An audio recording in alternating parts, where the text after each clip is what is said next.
Why are there so many shows starring Muppets and dozens of movies too?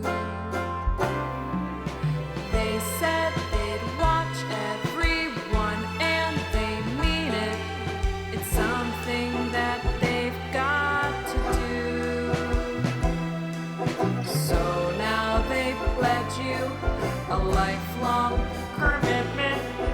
Muppets, Matthew and Sam.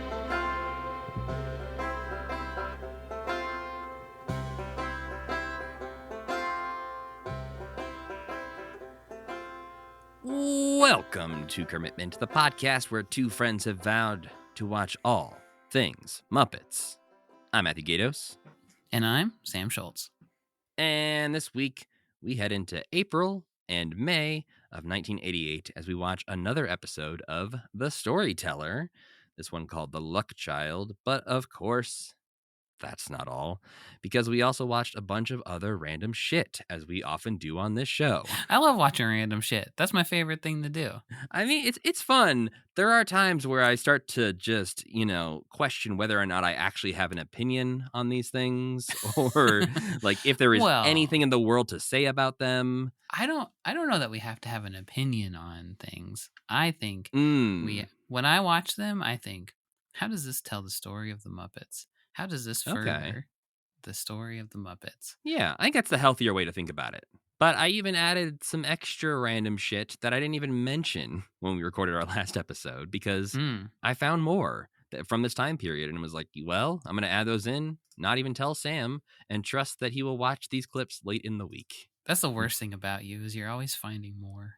As we get into the late 80s, I just start getting more and more worried about how much random stuff just keeps popping up and how much random stuff the Muppets were doing. And it just keeps coming, Sam. But again, if I had to guess what people wanted, I would say they don't want the Muppet Babies. They do want Elmo on Rosie O'Donnell. Like, that's the thing. That's our place in culture is right. Is like making sure people remember that Elmo was on Rosie O'Donnell a lot. But instead, we've been cursed with being, here in the late 80s forever, reminding people about every single episode of Muppet Babies. Yep, we have to. I mean, we have to do that too. But the other thing is more fun. Eventually, we will be in Rosie O'Donnell land. But for this week, we are here to, along with the Storyteller, talk about the Swedish Chef on Good Morning America, hanging out with a real Swedish chef. This made me deeply uncomfortable.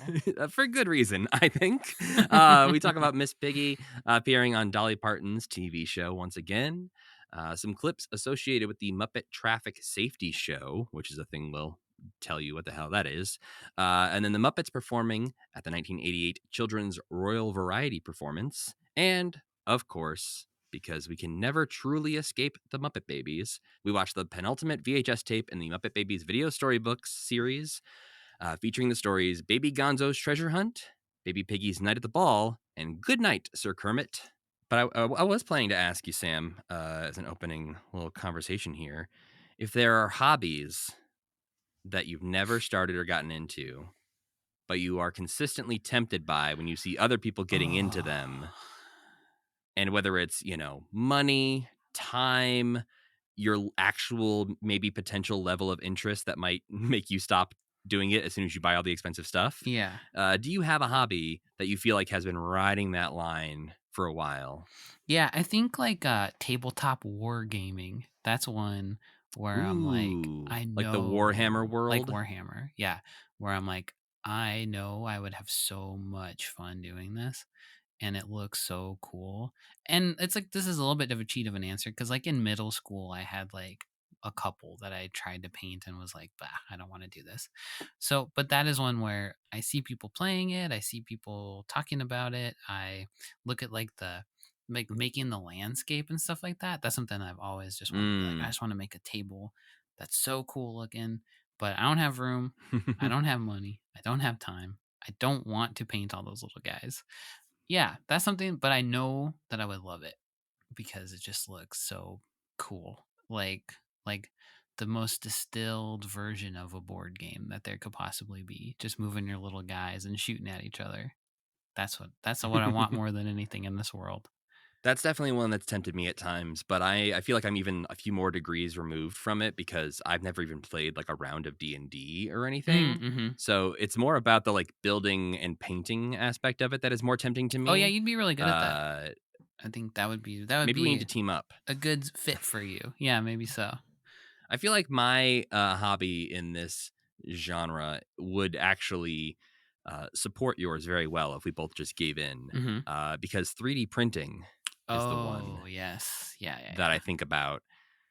Anytime I see somebody with a 3D printer, or I'm watching some tech reviewer and they're talking about 3D printing, or I see some model builder, prop replicator who I like online using their 3D printer to just make something like within a day, they have this exact thing they could have used.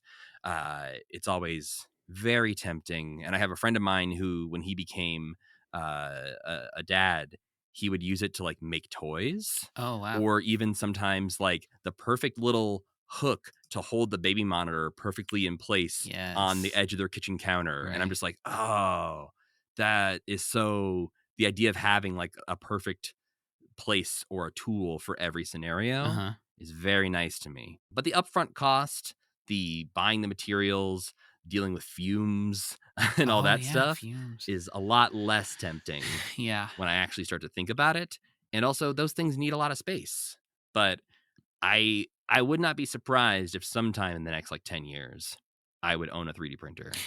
That's one of those things that I feel like you can get a 3D printer now, but maybe like we're so close to the perfect 3D printer being invented.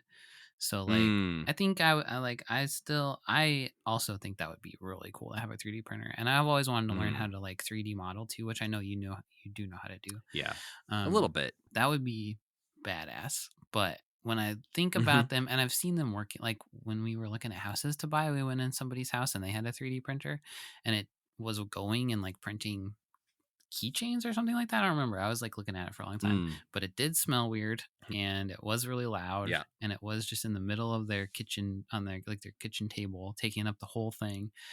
And it's like, I don't know. But someday there will be like the perfect little 3D printer that just like frump, shoots out whatever you want and it doesn't look all like ridgy like that and stuff, you know? That's the other thing, is there's often a lot of like post-print Right. care that they Sanding and need, where stuff. sometimes you have to like dip them in a bath and then Oh yeah. sand them and Right. then like cure them. And there's like a lot of stuff you have to do. And knowing the difference between the materials you have to get, and yeah, so it just feels like an expensive hobby Uh-huh. that I wouldn't use enough to make the effort and I amount of money worth it. I did play D&D with somebody who had printed out all of the little characters and there was like hundreds of them and it was like this Yeah. is awesome and this would have cost you $12 million if you hadn't just printed these guys out. Yeah, the idea that, because I have played around with Blender and 3D modeling, and the idea that I could just model anything and then have it a day later Yeah.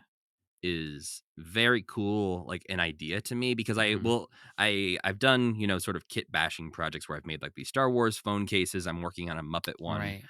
right now that I'm hoping to bring with us to our Disney World trip if I finish it in time. But the idea that like, oh, I could, if I want that specific thing to go on the phone case, I could model that, print it out, and have it, as opposed to figuring out how, like, can I carve it out of foam? Do I have to make it out of clay? How do I do Right. this? Or sometimes, if you're looking for just the right thing, somebody else has already made it. Right. And then you just buy or download it for free, and then you just print it. We should have these questions that you ask at the beginning of the episode. People on the Discord, Mm-hmm. they should also tell us what theirs are. Sometimes they do, but Yes, that's true. I'm formally inviting you This is all. our formal request. Yeah. Yes, because that's a great question. I'm sure I could Yeah. think of lots of other ones. Like, especially like when you're a teen or like 12 or something, and you're like, "Who am I?" And you're like, "Should I skateboard?" You're like, "No." And then you Oh, think, if man. I had learned how to skateboard, would I be a different person right now? Would I have been happier, sadder? Yeah. I think there's also something about being in our late 30s now that Mhm. I I think back on the hobbies that I had and maybe don't have anymore, Yeah. or have at least not done frequently as I used to, whether it's music or something like that, where I'm like, oh yeah, for a long time I was the music guy. Yeah. I made music, I made YouTube videos, like that's who I was. And it's not that like I necessarily had a moment where I was like, you know what, I'm not the music guy anymore. But Right. it just sort of, other things in life took over those priorities and it slowly sort of slipped away a little bit. But I still get tempted from time to time to sit down and record some music. It's never too late. Yeah, sometimes it's too late. Maybe for music, sometimes it is maybe too late. Well, because there's also that, becoming that guy. Like there's a Oh, certain yeah. energy around that guy sometimes who like won't give up the dream of the high school band getting back together sort of Yeah. thing. And I Sometimes don't want that to be guy's that right, guy. though. Sometimes he's right. It is wild when you look back at some of those bands and you realize they were literal teenagers when they started the most famous bands in the world. Yeah. Like, I think Paramore's first album, Hayley Williams, is like 15. Whoa, what the hell? And you're like, oh, like when they were at their peak, like when, like, we were in high school or that, like, yeah, they were also in high school. Yeah, they've experienced their rise and fall like within their early 20s while you are like in college and then also like working at a Starbucks. And then but then it's like Yeah, Hayley Williams is younger than us, and Paramore was extremely famous when we were in high school and college. or it's like So Lady Gaga is like she's a golden oldie at this point, but she's my age. Like she's our age.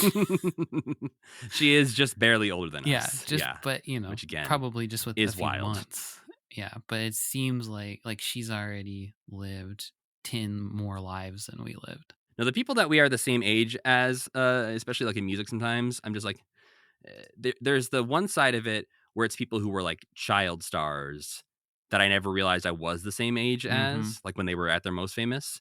And then there's people now who I think of as, oh, well, they must be in their 40s. They're the most famous person, whatever. And I look, I'm like, wait, you are also 37, Rihanna? Who knew? Yeah. Robert Pattinson is our age, which, like I've Yeah. said before, like watching that Batman movie is just like, this is what I would be if I was Batman. Like, this is 37-year-old Batman. This makes so much sense Yeah. to me. We're older than Adele. We're older than Adele? What are we doing? What are we doing with our lives? I don't Sam? know, because sometimes I think about this and I'm like, that's all right. Maybe I don't. I don't want. We don't have a residency in Vegas for this podcast. That's true. That's Who true. will be the first podcast to have a residency in Vegas? It'll be Rogan.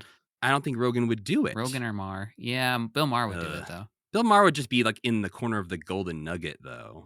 Like that's not. He just sets up shop, and they're like, "I guess you can. We can't stay. get rid of him. That's fine." Yeah. Anytime we start talking about other podcasts, I don't want other people to think that we recommend other podcasts other than this one. No. You really should just listen to this podcast. Yeah. Or I guess if you're going to listen to other podcasts, don't make it Joe Rogan or Bill Maher. We don't want you to do that. But yes, we must stop talking about other podcasts and make this one exist. So Sam, what do we watch this week? First, we watched our 5th Muppet Babies video storybook video. Our 5th one. Nobody should have to watch all 5. Like, should have to watch this many of these, Matt. I bet Jim didn't. Oh, absolutely not. This time, it's a school night, and little nephew Robin's got to go to bed. However, the sun is still out, the birds are singing, and he has got lots of other stuff that he'd rather be doing than going to sleep. Kermit tells him to settle down in exchange for reading him some stories. This was a big struggle for me as a kid, too. I hated going to bed when the sun was out. I feel like that's not something I hear other people like think about or talk about, but that always bothered me so much. But maybe that's a Montana thing. Yeah, I don't know. Maybe it was. I feel like in Montana, especially when I first moved here, I was shocked in the summer that it was like 10:30, Right. and the sun was still kind of up a little bit. Yeah. I don't remember that happening to me in Chicago, so Mhm. I don't know that I grew up feeling that way. Hmm. But as someone who's going to have a baby in the summer this year, not looking forward to dealing with that. Oh, you gotta get some blackout curtains or something. The first book that old adult Kermit reads is Baby Gonzo's Treasure Hunt. Gonzo's bored at breakfast time, and he's being annoying about it. So Kermit shows him the back of a pirate-themed cereal box and tells him it's a real treasure map. Gonzo starts looking at the box and can't help himself but be transported to a pirate-themed fantasy where he and a crew of pirates go on an adventure to find some buried treasure. They find it eventually, and it's a bunch of cereal, which they're all actually pretty into because they're starving. Then I guess in the real world, Gonzo's just like, okay, thank you. But however, Robin, back in the world of Robin and Kermit, Robin got really wound up hearing about a pirate adventure and treasure and breakfast, which is not a good thing to read a bedtime story about breakfast, I feel like. So Kermit reads him a much more boring book, Baby Piggy's Night at the Ball. Piggy's throwing a ball with all of her dolls. Hey, that rhymes. I didn't even know it. She invites Kermit as her date, but he is too busy. Then Gonzo tries to be her date, but she tells him to kick rocks. She then goes off to get ready for the ball with her like mean girl doll friends who love to talk shit about another one of Piggy's dolls, Oliver the Clown. Oliver is a klutzy acrobat guy who Piggy likes despite his doofiness. At the ball, Oliver keeps getting too rowdy and messing things up, angering the other dolls, but Piggy is very patient with him and nice to him and always makes him feel better when he's sad. She then realizes that she should extend some grace to the other freak in her life, Gonzo. So she invites him to the ball and they have a nice time, and then the story is mercifully over. Piggy learned how to be patient with other people, a lesson that she will bring with her forward in life. Yes, as we've seen in her adulthood, is never a problem. Yeah. This story made Robin want to go dancing, so Kermit tries one more book. Good night, Sir Kermit. Baby Kermit is in much the same situation as Robin in present day, not wanting to go to bed because the sun is out and sleeping is boring.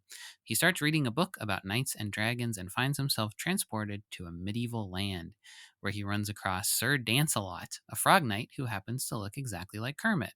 Sir Dancelot has a big fight with a dragon for the hand of Maid Pigolin later today, but he stayed up all night dancing and he's worried that he's going to lose. Kermit agrees to take Sir Dancelot's place, and when he gets to the fight, luckily for him, he learns that the dragon also stayed up all night. I think training for the fight. I'm not really sure what the excuse is. So Kermit decides to sing lullabies until the dragon falls asleep, which means that he wins the fight and Pigolin's hand. Before he can get married to Pigolin, he and Dancelot switch places back, and then Sir Dancelot knights Kermit, and then Kermit falls asleep in the real world. And then back in the even more real world, but not our real world, just the other real world, Robin also fell asleep. And then in the actual real world, I can't believe I wasted part of my life writing a recap about this. Next, we watched a commercial for the Muppet Traffic Safety Show, a little ride about traffic safety that traveled to various malls across our proud country in 1988. The video is most remarkable to me because it uses footage from the Muppet Show, but with very badly dubbed impressions of the Muppet Newsman and Kermit, announcing that the show would be at the Valley Fair Mall, which I think is in Santa Clara, California. But man, I don't think that was allowed to do, probably. Those voices they were doing. It seemed like something they definitely were slipping through the hey, let's do this and not get noticed kind of pipeline. It was just like as good a Kermit impression as I could do, which is like, we're going to be at the mall. Maybe actually even worse than that. I think that was a pretty spot on impression of this impression, honestly. Okay, cool. Thank you. That made me mad for you to say. Thank you. I know. It's kind of an insult, but also maybe the best impression you've ever done on this podcast. Hey, there you go. That's something. Then, after that, we got a frustratingly shot home video of the Muppet Traffic Safety Show. Kids ride around on a little bus from one animatronic vignette to the next, listening to a song about looking both ways before crossing the street, buckling your seatbelt, stuff like that. It's hard to hear, it's hard to see, but the show kind of looks amazing for a traveling mall show. It has so many animatronics. There's a minivan with like 20 frog scouts in the background who are like, There's a surprising amount of frogs in there. Yeah, I would love to see that minivan. But yeah, it was like a Disney ride, like a shitty Disney ride, but it still was. Then we watched the April 16th, 1988 episode of Dolly Parton's Country Fried Variety Show. Miss Piggy is back on the show for the second time or third time? Yes. Third. Kermit once, Piggy twice. Wow, okay. Declaring that she intends to drop right? I think that's right. I feel like Piggy was on very brief. That sounds right. Yeah. And Miss Piggy declares that she intends to drop her city ways to go country. So Dolly gives her some tips, like her number one tip is drop in the French, and the pair of them hit the stage for a final musical number in which Piggy tries out her new Southern accent and other kind of like country mannerisms she's picked up. In the end, Piggy decides that she's had enough of being a country musician and goes off to learn how to be a soul singer. That very same day in 1988, you could change the channel and also watch a brand new episode of The Storyteller called The Luck Child. An evil king gets word that a child, the seventh son of a seventh son, will depose him as the king. So he sets out to travel his kingdom until he finds the Luck Child. He does eventually find it, and he buys the baby from his parents and then promptly goes and throws him off of a sea cliff. But this is the Luck Child we're talking about. So his swaddling wraps up around a branch, and the baby is just deposited gently on the sand below. Years pass, and the king runs across the Luck Child again, found and raised by kindly farmers, and offers him a position in his court.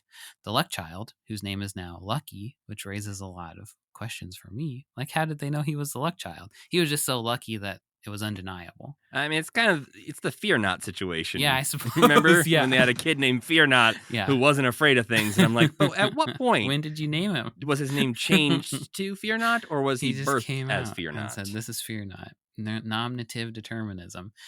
So the Luck Child, he's named Lucky. He sets off with a sealed letter from the king that he thinks is just like the invitation to the court, a letter that says, "Hey, this is my new friend." But it's actually a death sentence to be carried out upon his arrival. On his way, Lucky stumbles into a thieves' den where he's tricked into eating poison soup by one of the thieves. The thief is about to cut Lucky's throat, but then he reads the letter before he does that. And even this miscreant is disgusted by what he reads. So the thief forges a new letter and deposits the unconscious Lucky with the forged letter back on his way to the castle. Lucky awakens, goes to the castle, and he delivers the forged letter to the queen. And now, instead of saying that he should be killed, it says that he should marry the princess. And so he does. The king gets back from touring the kingdom, and he's very pissed about this. So he comes up with a quest for Lucky. He has to go get a golden feather from a nearby griffin. This story really kind of goes all over the place, doesn't it? A lot of stuff happens. Lucky goes off to the Griffin's Island, meeting along the way a very sad ferryman. And the ferryman is cursed to row passengers out to the Griffin's Island forever. But he doesn't know why. He doesn't know how he got cursed or anything like that. So he asks Lucky if he can figure out his situation in addition to getting the golden feather, which is a big ask, in my opinion. That's a lot of like trauma dumping onto somebody who's just riding in your boat. On the Griffin's Island, Lucky runs across the thief from earlier, who's now cooking goulash for the Griffin or something like that. I have questions about that. Was he cooking too. his sisters? Yeah, so that's what I was going to ask you. There's this very weird... Yeah, I think Yeah, there's this very weird subplot going on with the thief where they keep mentioning, and even the storyteller mentions, like, he's part of a family of thieves and he has these wild sisters who are gonna come and kill Lucky if he doesn't get out of the thieves' den fast enough. Then when he meets him on the island later, he's still like, yeah, my sisters are here somewhere, unseen the entire time. Like in a different story, the sisters would show up and be like babes and he would marry one or both of them or something like that. But that's not what happens. They're just never seen. And then the Griffin's also eating a big vat of human meat, basically, or something. He's eating a big vat of something. And then the thief's just like, yeah, they're here somewhere. Did he just eat them? I don't know. But he doesn't seem that sad, so it's hard to say. But that was my impression of it too. Okay, I couldn't tell if I missed something, like what exactly happened there, Yeah. because he did say like, oh, my sisters are around here somewhere, Yeah. and I didn't know if he was like saying that the Griffin had already eaten them, but I'm pretty sure what he was saying was, oh yeah, no, I totally, am cooking my sisters currently into this goulash. That's too gruesome. I don't want to think about that. But that's what This episode is pretty gruesome across the board. the storyteller will challenge you in these ways. Yeah. So he's in the Griffin's lair. The thief's cooking goulash, maybe made from his sisters. The thief is still really nice to Lucky for some reason, and he hides him under the table. And since the Griffin trusts the thief is kind of like petting him, and he pulls the golden feather off of the Griffin, also asks about the ferryman's curse, and then lulls the Griffin to sleep. He's a great guy. He's like the best sidekick I've ever seen. He gives Lucky the feather and tells him that the ferryman is cursed until he gives his oar to somebody else. And Lucky leaves with this information, also scooping up some treasure to bring with him. And he tells the ferryman about the curse on the way. And then back at the castle, he gives the king the feather. He gives the king the chest of treasure, and he's like, there's so much more treasure out on that island. So then the greedy king goes immediately to take a trip to the island, and the ferryman's like, I've got a dastardly idea, and gives the king the oar, Uncursed, King Cursed, and Princess and Lucky live happily ever after. And would you believe we watched more stuff after that even? Next are just a couple little snippets from the Children's Royal Variety Performance from April 24th, 1988. Have we seen one of these before in the past, the Children's Royal Variety Performance? So what we saw actually was the 1977 Royal Variety Performance, which was with our main Muppets, Kermit, Fozzie, Piggy, were all there. Not I children. think there were some though. Not dancing for numbers with the children. mutations. No, but in 1984, there was a Children's Royal Variety Performance that included Muppets. But this one was with Fulton McKay, who played the captain on the British Fraggle Rock, Oh. Mm-hmm. along with Sprocket. So Interesting. they were there, but no other Muppets were Okay. there. So technically, there was some Muppets at the previous Children's Variety Performance, but we did not see it.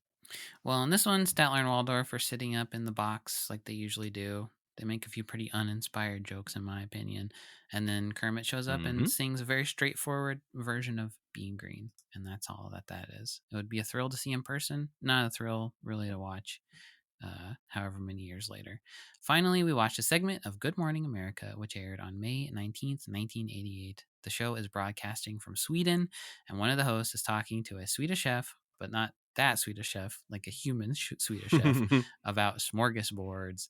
After being a little rude about the food that the chef is telling him about, he brings on the Swedish chef, that Swedish chef, the Muppet Swedish chef, to make a What mockery. a slap in the face. To make a mockery of Swedish culture right in front of this like pretty nice guy. Like, he seems like a great guy's face. Swedish chef's just like hitting Swedish meatballs with a tennis racket and doing that voice. And the whole thing is uncomfortable, in my opinion. Then at the end, the host is like, I feel like there was a point maybe right before the Swedish chef came on that the host was like, we've made a miscalculation here.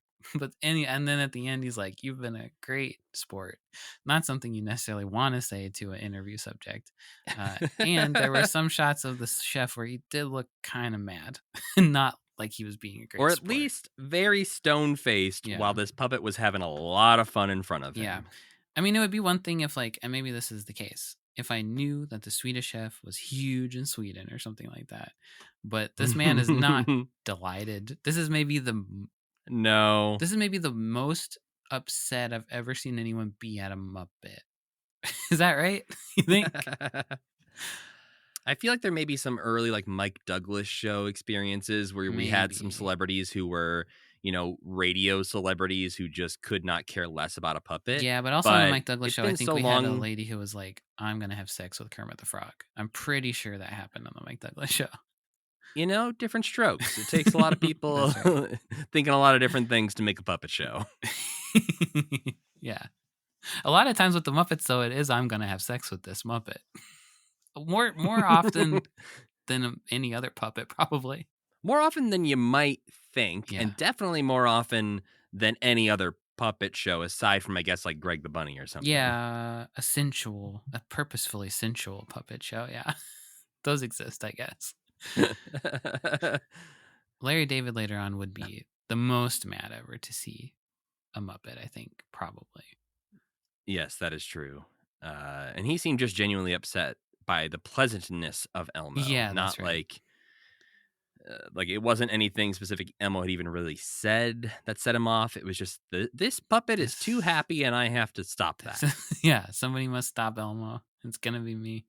It's like, I've been watching this puppet for 40 years. I've been waiting for I wanted to do one thing, and no one's ever let me in the same room as him before. But now you've made a mistake. Yeah. From the first time I saw Elmo, I thought to myself, I'm going to get so famous, and I'm going to meet this guy purely so that I can take him out. That's why Seinfeld exists, because Larry David needed to meet Elmo.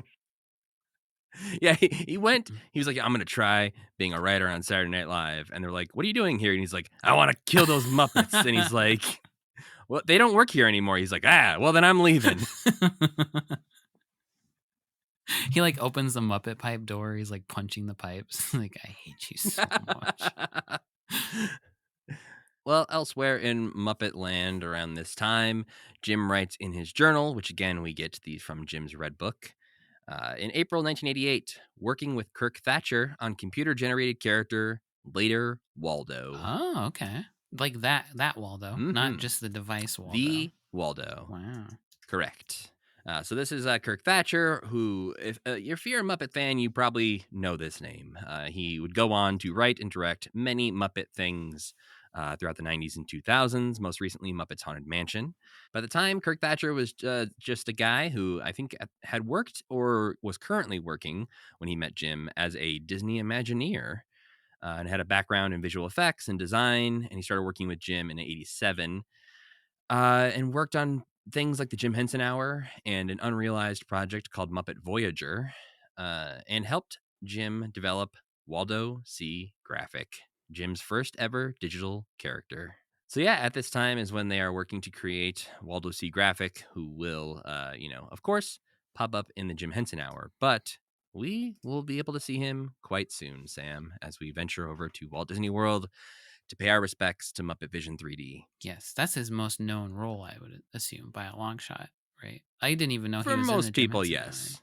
Yeah, that's where he debuts. But the majority of people on this planet who know Waldo C. Graphic, which, has got to be a pretty small percentage, I assume think he is exclusive to Muppet Vision 3D. Then on April 6th, 1988, Jim writes, preview of Chrysler Auto Safety Show at Javits Center. Oh, is this what we saw or different?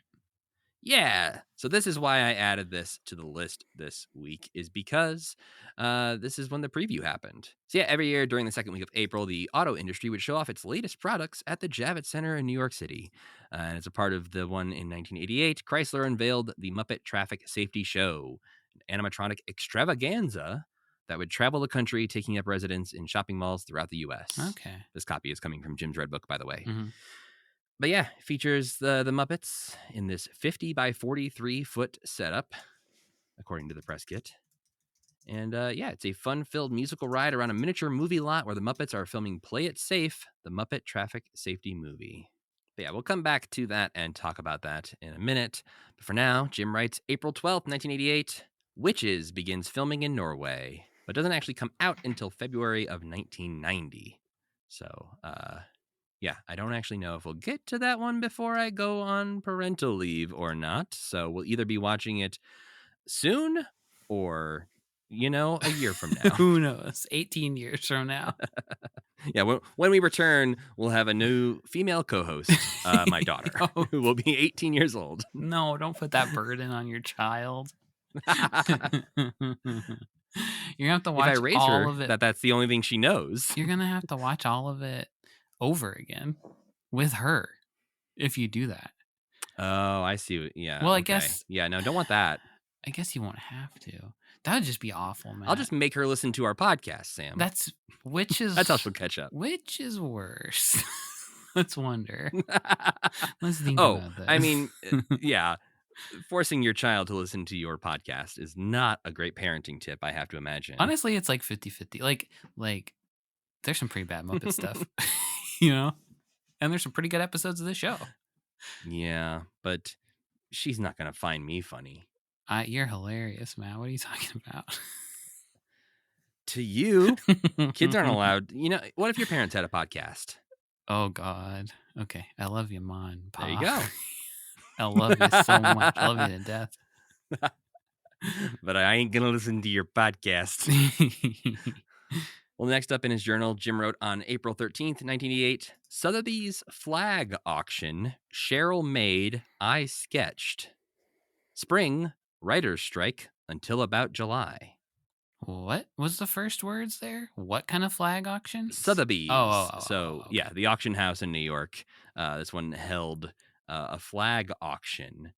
And so I could find surprisingly little about this, but I found a New York Times article about it, and they said 40 artists, architects, and designers tried their hands at creating an updated flag for New York City. Their whimsical efforts will be auctioned on Wednesday evening, April 13th, to raise funds for the New York City Landmarks Foundation. And that's basically a group responsible for trying to get bronze plaques and different signs and stuff throughout the city marking historical places. And yeah, the flags this round were by Oscar de la Renta, Michael Graves, Jim Henson, and others. And you can't find the flag design by Jim. Could not find any of these flag designs from Huh. anyone. Fascinating. So it's very interesting. I'd assume there's a Sotheby's archive of everything they've ever auctioned, but maybe not. I went on their public. website and looked up Jim Henson and found nothing pertaining to this. Right. So yeah, I'd be very curious. Obviously, somebody out there owns this or owned it previously. So these flags exist somewhere. I like that Cheryl made the flag and Jim sketched it. So you're buying a Cheryl Henson flag is what you're buying. Mm-hmm. Then on April 21st, 1988, Jim wrote Lunch with Charlie Grinker or Grinker. Sorry, Charlie. Pam Lack is also there at this lunch. So it's Charlie Grinker and Pam Lack. Begins what became the Nature Show. So Jim met and had lunch with Pam Lack and Charlie Grinker to discuss a show that would use a library of historical archive footage that they had. Charlie was from CEL Communications, which was a television documentary production company. So they had a big stock library that they had built up through the years, and Jim was like, we could use that. So the idea evolved into a show with animal puppets and live action footage, teaching children about animals and conservation. Michael Frith worked on the design pitch book for a show that was going to be called WILD, the first all-animal network. It's going to be a show about a global broadcast network run by animals because, dear God, Jim cannot shake the idea of doing a TV show about TV shows. And it's funny that that's what like every Muppet show, TV show has been since then too. Kind of like they did it eventually, just without him. And I guess the Jim Henson Hour has parts of it. Yeah. But now it's like they're stuck doing that. Nobody else wants it. Like they won't. Yeah. They won't pitch anything but that. I mean, again, like the Muppet Show is essentially that. Sure. Like they're more focused on the stage element, but there's also plenty of references in there to like an audience watching or nods to the camera kind of thing. I wonder if there's part of him that's like bothered that he made it a vaudeville show instead of a TV show that they ran or something like that. He's like trying to make up for sins past or something. I think it worked out all right. I mean, it's fine, yeah, but I wonder if to him he's like, it was on TV. It would have made so much more sense if it had just been a TV show. I don't know what I was thinking. Who was Kermit talking to? I don't know. It just keeps him up at night, just thinking like, wait a minute, who was watching? Who was? Yeah, how are we backstage? Was it the people in the audience? Exactly. Yeah, were they seeing that? Well, the concept would change over 5 years and eventually become a talk show with animal puppets that was announced in 1994 as Jim Henson's Nature Series and would later be called Jim Henson's Animal Show with Stinky and Jake. Oh, is that a show that exists? It does, and I'm sure we'll watch some of it. I've heard of Stinky and Jake before, I feel like. That rings a bell. Yeah, there are 65 episodes of this show that come out in 1994. Oh, yeah. So who knows how many we'll choose to watch by the time we get there. Wow, it's so weird that he'll have an idea, like, and then a decade later, it will be like, I guess now we'll do it. But, you know, it does. It's a puppet show. It features Bill Beretta, Dave Goelz, Louise Gold, Mike Quinn, Steve Whitmire. Like, they're all there. Yeah. But, yeah. That'll be definitely, we'll be in an era of deciding how much we're going to commit to watching everything because... Well, I don't know. If Steve's in it, I feel like that's the Kermit thread we got to keep following, don't you think? Yeah, but I don't know, Sam. I think it's going to be real hard to watch everything at a certain point because they start a lot of shows at the same time. Well, Matt, you're the one who got us into this mess. Well, I see. But I don't know if we'll ever make it out of the 90s is what I'm saying. Oh, okay. We're not going to live through it. Okay. That's fine. No, we will be in our 90s by the time we are exiting the 90s. No. Well, then Jim wrote April 22nd, 1988, just the very next day, in Cornwall for filming of The Witches. So he popped on over to London to watch them work on The Witches. Then a couple days later, April 24th, he wrote Children's Variety Show in London, which is the variety performance we will be talking about very soon. And part of the reason Jim was in London is he writes April 25th through 30th, 1988, edit Heartless Giant. So is that he's a working Storyteller? on his Storyteller episode. Yeah, okay. The other thing to note really quickly, Sam was talking about how you could change the channel to watch either Dolly or Storyteller on the same night. That is true according to Muppet Wiki. Oh, But okay. I was trying to find some TV listings to see if they were on at the same time, which one beat which one in the ratings.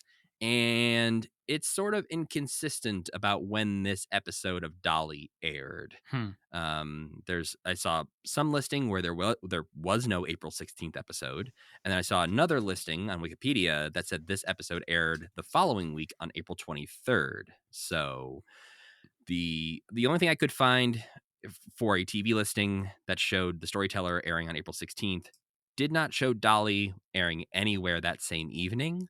So I don't think that they actually were competitors that night. I assume Dolly was not a primetime show, but I don't know if that's true or not. It actually was. It Oh, seemed okay. like it the previous week aired at like 9 p.m., I'm guessing Eastern, whereas the Storyteller aired at 8:30 Eastern. So it would have aired Interesting. just before it, I believe, if they aired on the same night. But airing at the same time as the Storyteller on ABC was a special called Conversations with Presidents. Oh. On CBS was High Mountain Rangers. Over on Fox, competing with the Storyteller, was a show called Second Chance, a show I did not know existed, but did feature a young Matthew Perry. Let me read you this 80s ass TV sitcom plot synopsis. All right. In its original format, the show starred Keel Martin as Charles Russell, a deceased man, and Matthew Perry as his younger self, who is nicknamed Chaz. On July 29th, 2011, Charles dies in a hovercraft accident, and his soul is promptly sent to the high spiritual palace of St. Peter. It is there that St. Peter determines that Charles is too good for hell, but not good enough to get into heaven. Therefore, Charles is sent back to Earth in the year 1987 to rejoin his life during the teenage years in order to help himself through the younger Chaz and make better moral choices. So wait. What? Was he This takes place in the future, 2011. a hovercraft accident? We were so optimistic back then. Was he meeting himself as an old guy, or did he go back in time into his body as a young guy? Yes? I don't know. And then it says when they revamped the show, the supernatural element was dropped. So what is the show then? I guess just just a guy being a guy? Yeah, I guess in the background you just think, Hmm. he's got a ghost inside of him or something. I mean, that sounds like an interesting idea for a show in theory. I don't understand a word of it, but Well, the main reason I brought that all up was to let you know that the Storyteller kicked their asses in the ratings. hell yeah, good job, Storyteller. Even the presidents talking to each other got like half as many viewers That's shocking as to the me. Storyteller got. Wow. Yeah, they go for percentages. So the rating number is basically a percentage of the American TV watching audience, and the highest rating was the Storyteller with 11.5. Good for that's Yeah. I would assume that this was a niche show, but I don't know why I would think that. So it was the show before it was The Facts of Life, and the show after it was The Golden Girls, which were also the two other highest rated shows of the night. TV. So right. Yeah, people were watching NBC that night, mostly for The Golden Girls, it looks like. It'd be so funny to pitch a show and you're like, and there's a ghost and he's living in the guy and the guy's a teenager. He's got to go back in time and help himself. And then people you're pitching it to are like, what if it's just the guy? And you're like, oh, Yeah. I guess you're right. It could just be the guy. What if he's just the guy and maybe we talk to somebody about that cocaine habit of yours? But yeah, the Storyteller between Facts of Life and Golden Girls is also quite the whiplash for anyone watching TV that night. Just a little dip into some oddly heavy stuff.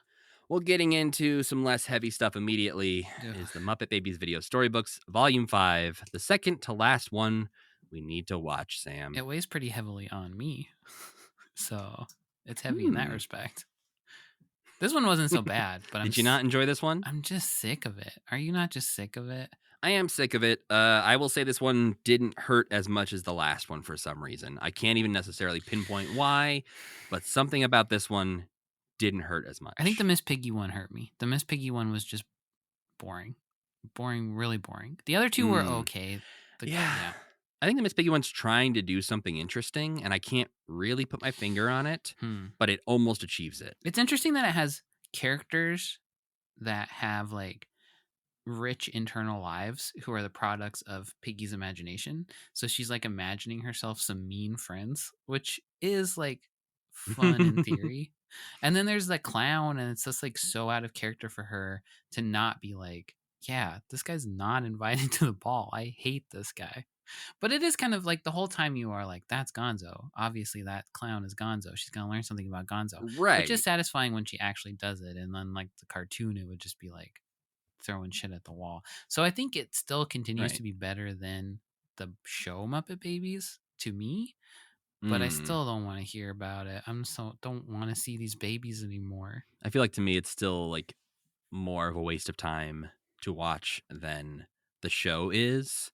And yeah, I That's so just feel like, interesting to again, I me. think we talked about it last time, where the characters are just like less interesting as Yeah, characters that's true. in this than they are in the cartoon. At least they'll do something wacky or silly or whatever. Yeah. Whereas I feel in this, they're just literally could swap out any baby for any other baby in these stories for the most part, and it would still work. The stories have some nice variety to them. Like the beats that they follow are different in a way that the episodes of Muppet Babies are not. Like the tone, Yeah. the rhythm of every episode of Muppet Babies is the same. And these books are like, I don't really know what we're gonna get this time. But you're right, the characters are not existent in an annoying way. In the Baby Piggy one, they Yeah. were closer to existing than they ever have been, though. Yeah, that one feels the most like it could be a real episode of the show. Mhm. But the first one we have to deal with is Baby Gonzo's Treasure Hunt. The VHS opens up with the same power of imagination narration from Kermit as we saw in Volume 4, and I imagine we will see in Volume 6. And just like before, it's time to tuck Robin in for bed, and Kermit's gonna try and get him to go to sleep because he has school tomorrow. Would you say that Kermit is raising Robin, or is Robin just hanging out? They don't get into the details, so it's hard to know. Mhm. But I don't, in Muppet Babies, Robin comes over to visit. So presumably, Kermit's sibling is dropping Robin off for the day. Yeah. In this, it feels like Robin is staying at least the night with Kermit. On a school night? But it is a school night. Yeah. Maybe his parents are on a trip or something. That could be. He's got a whole furnished room there. Well, maybe this is not Kermit's house. Oh, maybe Kermit's at his sister's house. Or, yeah. Yes. Oh, interesting. It doesn't look like a house Kermit would have. So, yeah, you're right. She lives in the maybe he's house sitting something. and Robin sitting. Yes. He lives in the city. He takes the train out to house sit for his sister and babysit Robin when they go out of town. I think that makes sense. I'll buy it. Yeah. Well, Robin is not tired because the sun is still up and he is not ready to go to sleep. So it's time for a bedtime story. And the first one Kermit kicks off with is Baby Gonzo's Treasure Hunt, where it's a rainy morning. And so Nanny can't take them to the amusement park as she planned to. What a shocker. Wow. Kermit is trying to get Gonzo distracted from his boredom and so points out a real pirate's map on the back of a cereal box. Flimsy. This is a flimsy excuse for anything to happen. Well, and it's interesting because Gonzo is like, that's a cereal box, Kermit. Yeah. You're an idiot. Even within the fantasy. Kermit's like, take a closer look. Yeah, he's still that's the wild. That's the next thing that happens is he gets pulled into the fantasy. He's on the pirate ship on the Jolly Gonzo, hanging out with his first mate, Mr. Kriegel, and yet he's like, yeah, but this could still just be a cereal box, right? And he's basically right too. It doesn't actually lead to treasure. No, it's a Christmas Story situation where it's all capitalism. Yeah. Well, Jim is really leaning into the voices in a fun way, especially with his Mr. Kriegel voice in this one. He's kind of a King Gosh Posh adjacent sort of guy, right? Yeah, it's Jim's gravelly Rolf kind of voice, but a little piratey at the same time for a character that looks a lot like an adult animal. Distractingly like he'd be Animal's dad or something. Yeah, like the fact that he was just called Mr. Kriegel, I was like, that's not a pun on animal. It's also somehow close to sounding like Animal in a distracting way, too. Maybe this is Animal's real dad. I think that's got to be right. He was a pirate captain back in the day, and Gonzo knows that, and he was imagining. Like, they're all not a mystery to each other. They sit around telling each other all about their families. I had a boy once. Left him on a stoop for a baseman to take care of. Well, there are some, and again, more like there's a nice mix of more exaggerated animations. At one point, they take the ship and like you can clearly tell like they just like cut it out of the image and like, ooh, it's moving like a boat would. Mhm. But there's also some moments in this where we just stare at a still image of a map for a couple lines. And I'm like, did you guys use all the animation money on the boat? Because this Yeah, is not extremely even boring. really, not even really a map. It's just like a dotted line with the X on it. It's like not interesting or anything. Yeah, there's some fun named pirates like Gold Tooth Dan. There's Pee Wee, who for some reason almost gets carried off by a giant pink flamingo. There's some parts where they're like all the pirates fell off the boat, and then it's like there's like several parts where it seems like they died, and then there's a Yes. little line that's like, but they got better. It's okay. It's also interesting that the entire conceit of this story is Gonzo is bored, and so it becomes Mr. Kriegel's job to sort of tell Gonzo about all the cool things he's done in the past as a pirate, while also encouraging him Yeah. to hunt down this real treasure. That's what's the practicality of this imaginary sequence from Gonzo's perspective. Right, Like like in another he's pirate imagining. medium, Mr. Kriegel would kill Gonzo as soon as he got him to the treasure. Well, yeah, sure, but I mean, maybe it could have been like it could have been him and Kermit on the adventure, and Kermit could have been in Mr. Kriegel's place, and he'd be the one being Yes. like, "It's fun to exist." Like But I don't even know he's not bored. Like it's not when Piggy was sad about rain, it was like for a reason. Gonzo's just like life's a nightmare. well, Please even help at me. one point Mr. Kriegel is like, there's a mountain we must traverse. And Gonzo says, some mountains can be boring. Like that. Yeah, What is wrong with you, Gonzo? What does that even no, mean? he's not wrong. He's not wrong. Well, then they finally make it to the treasure, which turns out to just be golden treasure cereal. The cereal that the map was on the back of. So this is Hmm. it really just feels like a be sure to drink your Ovaltine kind of moment where the treasure is the food we want you to buy more of.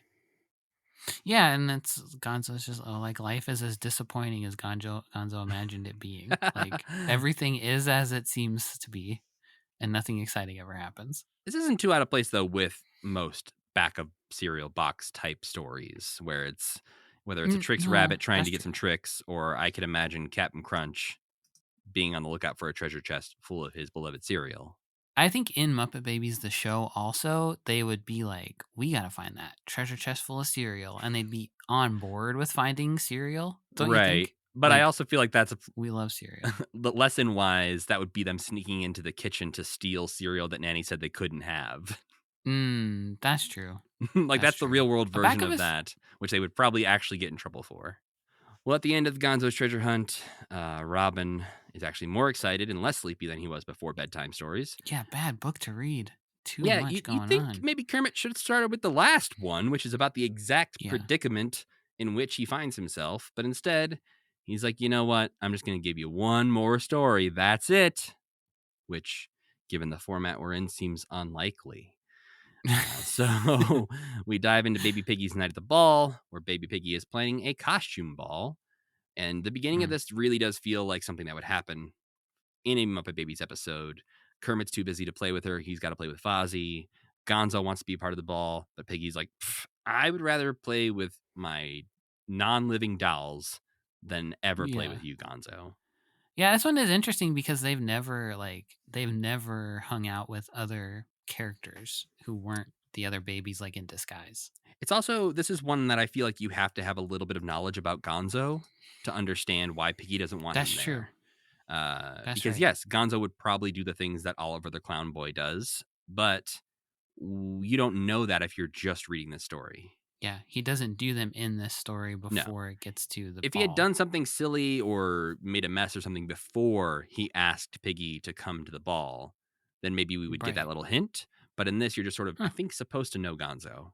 Well, yeah, one of the dolls that Piggy invites is a silly clown boy named Oliver, who I guess Piggy also imagines her other dolls hate. So she invents him and Yes. also invents his haters. Yeah, invents his sad life. Yeah. He's very classic, like haunted doll clown too. Like Oh his yeah. head definitely looks like it's made out of porcelain, and He would just is shatter if he creepy fell a in the right little. way. Right. Another strong Jim voice choice on Oliver. He's sort of a goofy, almost like early Big Bird if Jim had done the voice. Where he's like That's a right, yeah. little silly, a little goofy. And at first I was just thinking they were being mean to this clown because he was too cute and shy or something. Yeah, because he was a Yeah. clown. But then they show up to the ball and he starts swinging on the chandelier. He falls into the He's a tin menace. Dude's a soldiers. menace. Yeah, he's got some animal and gonzo-like qualities to him. But the worst part is that he feels bad after he does it too. He's like, "Oh, I didn't mean to break stuff," but then he does it again. He can't control himself, unlike Gonzo and Animal, who feel no remorse for any of their actions ever. But he balances some chocolate ice cream on his nose, which of course falls and gets ice cream all over the place. And then Kermit shows up to the ball because I guess Piggy got bored of her toys. So Oliver then somersaults into the orchestra as they're dancing, and this is the final straw for Piggy, who banishes him from the ball. But he bursts into tears, and then suddenly Piggy's like, "Oh shit, I feel bad. I made you cry. Okay, the mess isn't important. I'd rather have you as a friend." Interesting. This is you're summing it up like this makes it more interesting to me for some reason. Like this has an actual like emotional arc to it. Well, I think the problem is that happens in 0.5 seconds. Like it doesn't Yeah, that's true. narratively make a ton of sense that this is happening. Because she's just sort of showing a soft side because he cried, but she didn't realize that what she was doing was bad until he literally cried in front of her. So Right. I don't know how strong of a lesson that is. Like, be mean to your friends, but never make them cry. And this is like it's interesting too because at the beginning Kermit is like, here's about a lesson Piggy learned when she was little. It's like Piggy never learned a lesson about anything in her GD life. Well, I mean, I guess it ultimately does pay off because coming out of that, she then realizes she feels bad about not inviting Gonzo. And so she's like, "Hey, you want to come to the ball?" And he's like, "Hell yeah, I got an astronaut costume." So they dress up, they go to the ball, they win the contest as best dressed at this costume ball. And then Gonzo slips and falls, but Piggy doesn't care about that anymore because she became a more accepting pig. Well, the last story is Goodnight, Sir Kermit, where it's a summer evening and bedtime arrives before it gets dark. Sam's greatest fear. This is another situation where it would be like Cthulhu level terrifying to have a book read to you about your uncle in the exact same situation that you're experiencing right now. I would have Published by a questions, major yeah. publishing house. Yeah, fully illustrated. It's like, first of all, why didn't you lead with this book, Kermit, if you knew this existed, you weirdo? Have you not heard of a 3-act structure, Robin? Or did this book just suddenly exist because you willed it to be so? Who knows? He's willing these into existence. I mean, he is the avatar of God in this world, wouldn't you say? I don't know if I would say that. I think he's the one who's like closest to the veil of reality, who can pass back and forth and be like talk directly to the creator in a way that nobody else ever really does. I guess this explains maybe when he was giving us that audio tour, when he was saying we created these puppets from the Dark Crystal. He's the Father, the Son, the Holy Ghost thing. They are the same but different. Wow. Rolf's the other one. I feel like I was just gonna say, yeah. Rolf's the Holy Ghost. I think Rolf. Yeah. Yeah. Kermit's the son and Jim is the father. I'm sure there's someone listening right now who's getting very upset at us and about the religious connections we're making. If you're in college right now and you need an idea for a term paper or your final thesis, feel free. Yeah. Take it, please. I don't need it. Yes. I would rather read it than write it. So right. please write up the thesis of how Jim, Rolf, and Kermit represent the Father, Son, and Holy Ghost of not only the Muppets, but maybe the entire history of television. Oh, wow. Well, now, okay. There you go. Okay. Depends on how long this paper needs to be. That's a great point. Like if you're trying to write like a dissertation, you're going to have to make it bigger scope. Yeah. So you're going to have to involve the history of television. You're right. And you're unfortunately also going to have to watch every Muppet thing that ever existed. So Sorry. and maybe read the Bible. Oh, wow. I can't help you there. Yeah, we don't know nothing about that, I don't- obviously. We don't really know what the Father, Son, and Holy Ghost means. No, my wife's beyond... Catholic, so it's been explained to me, but I'm Didn't not the sink one in the writing same way the history of Rolf did. That's right. Yeah. Well, somebody, write that paper and let us know if we're talking out our ass. At least cite or us. But cite us. We want to be cited. yeah. Well, in this one, the pun is that it's good night with a K, Mm-hmm. Sir Kermit.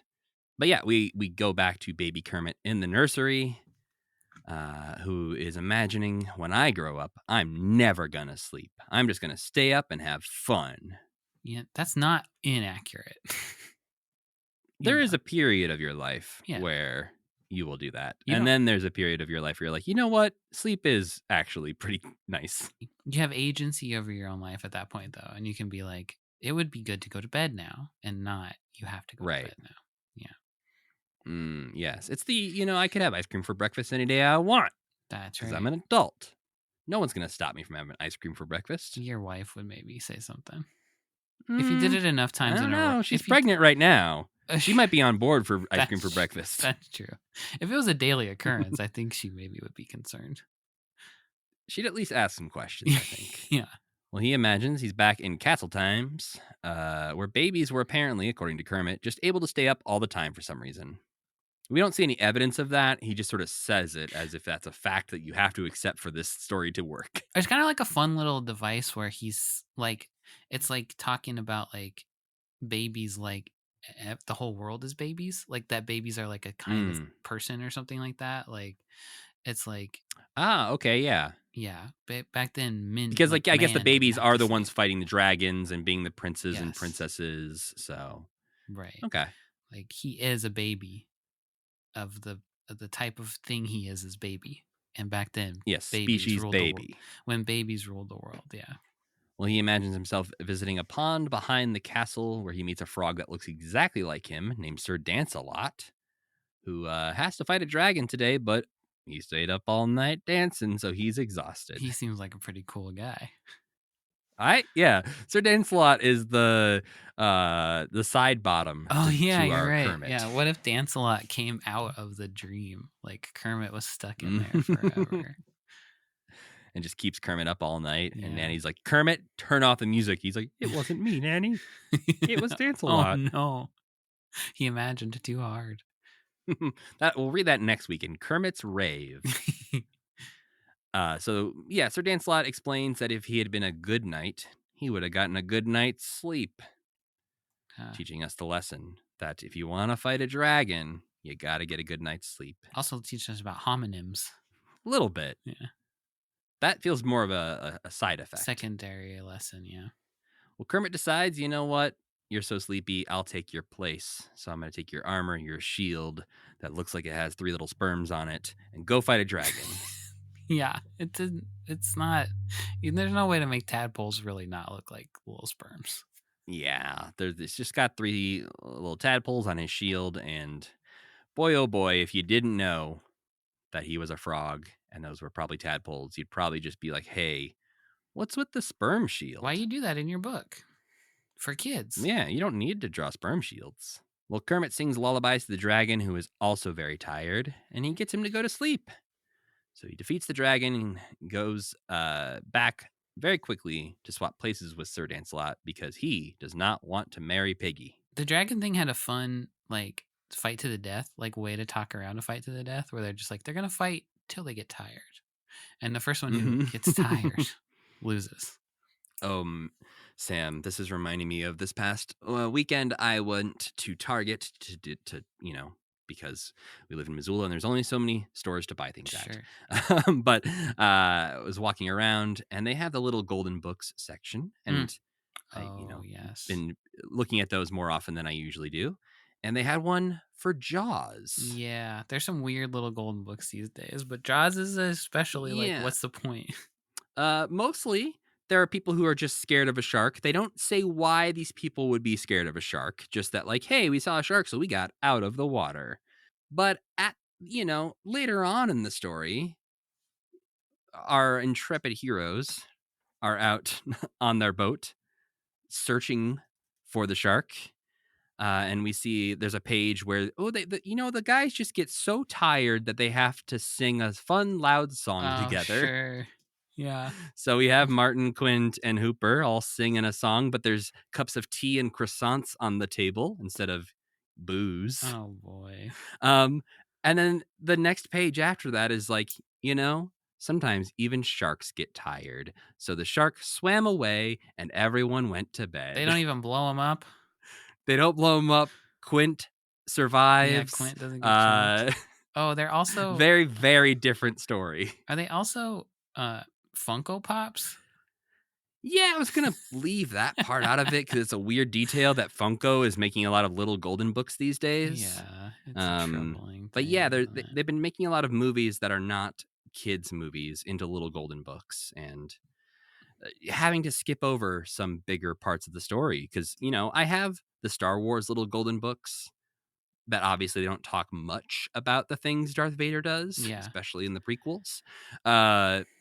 But they're able to skip over that and tell mostly the Luke side of things. And, in Jaws, there's really only so much you can say without saying, and then that person got eaten by a shark. Yeah. Well, there's also like the unspoken kind of, like it is spoken, I suppose. There's this agreement we've made that Star Wars is for children, even though I would argue it's not especially for children until like maybe the third old one. But that is not, Jaws is shocking. There's also a little golden book called The Biography of Steven Spielberg. Which actually there's one about Jim Henson that I do want to get a copy of. Mm-hmm. It's like a Who is Jim Henson little golden book, which I feel like will be important for my child to learn early on. I have friends who with a 5-year-old, and they go to a pizza place in town that always is playing Bob Ross, that Bob Ross channel that's on like Pluto TV. And I was walking around with him at Cost Plus World Market during Christmas, and he was like seeing all of the like Bob Ross like crap that there is, and the 5-year-old was like, "Why is that guy everywhere?" And I was like, I don't know how to explain to you what like looting a crypt is, or like like the story of why he's everywhere is sadder than you'll ever imagine. So yeah, let me teach you the story about making sure that your personality is protected in your will for your children in the future. Yeah, so that people aren't buying like afros and button-down t-shirts at Spirit Halloween store and pretending to be you. Anyway, or if they are, at least your family's getting a cut. The right person getting some money. Yeah. What a weird I like the idea that world. like that's his Chuck E. Cheese. Is Bob that like is going to pizza? He's the pizza guy. Yeah, that's entirely accurate. Why is the pizza guy at this store? Well, that Kermit Knight story wraps up where they give the dragon a job as the royal chef because he accidentally toasts some marshmallows. And then Kermit gets knighted. Sir Kermit, Knight of the Pond Table, which is nothing. Sir Dancelot's at least better than the Muppet Babies names usually are in these Sir Dancelot, fantastic. It's funny that nobody's ever like, hey, Sir Dancelot, that was fucked up. Why did you make this guy do it? Nobody ever calls him out. I also feel like there's going to be some moments where Sir Dancelot's like, wait, what happened? I wasn't, I actually don't really remember what I did. Or I guess he's just like, why are you knighting this random guy who looks exactly like you? No reason. Yeah. Who's this? Somebody needs to like verify, I think. You can't just knight anyone. Shut up. Just shut up. Well, Nanny tucks in Kermit, who is falling asleep.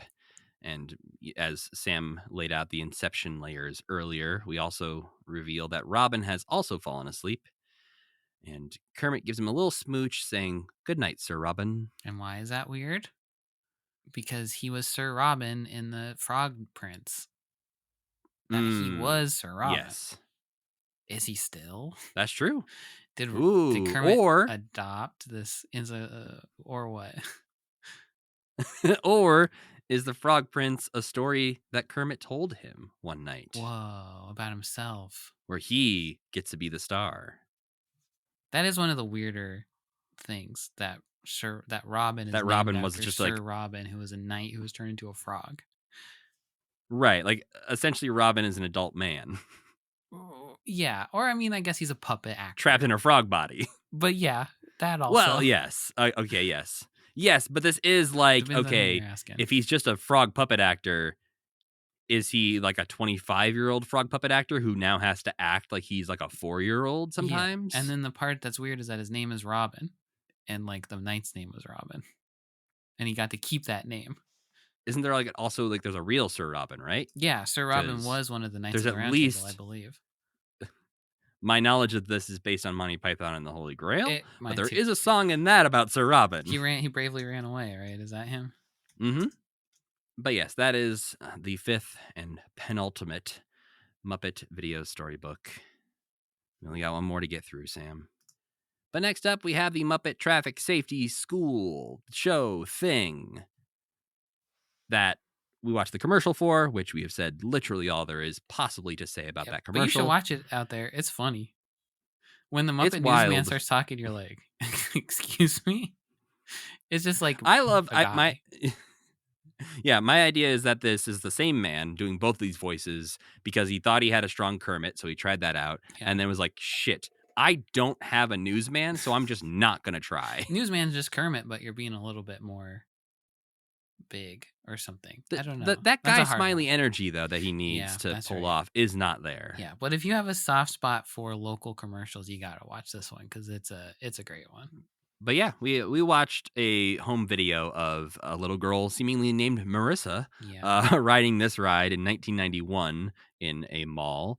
And yeah, that's basically, we watched this because it's the only glimpse we really get into what it would be like to see this show. There are photos and descriptions of parts of it on Muppet Wiki, but as far as video footage, it's unfortunately limited to things like this.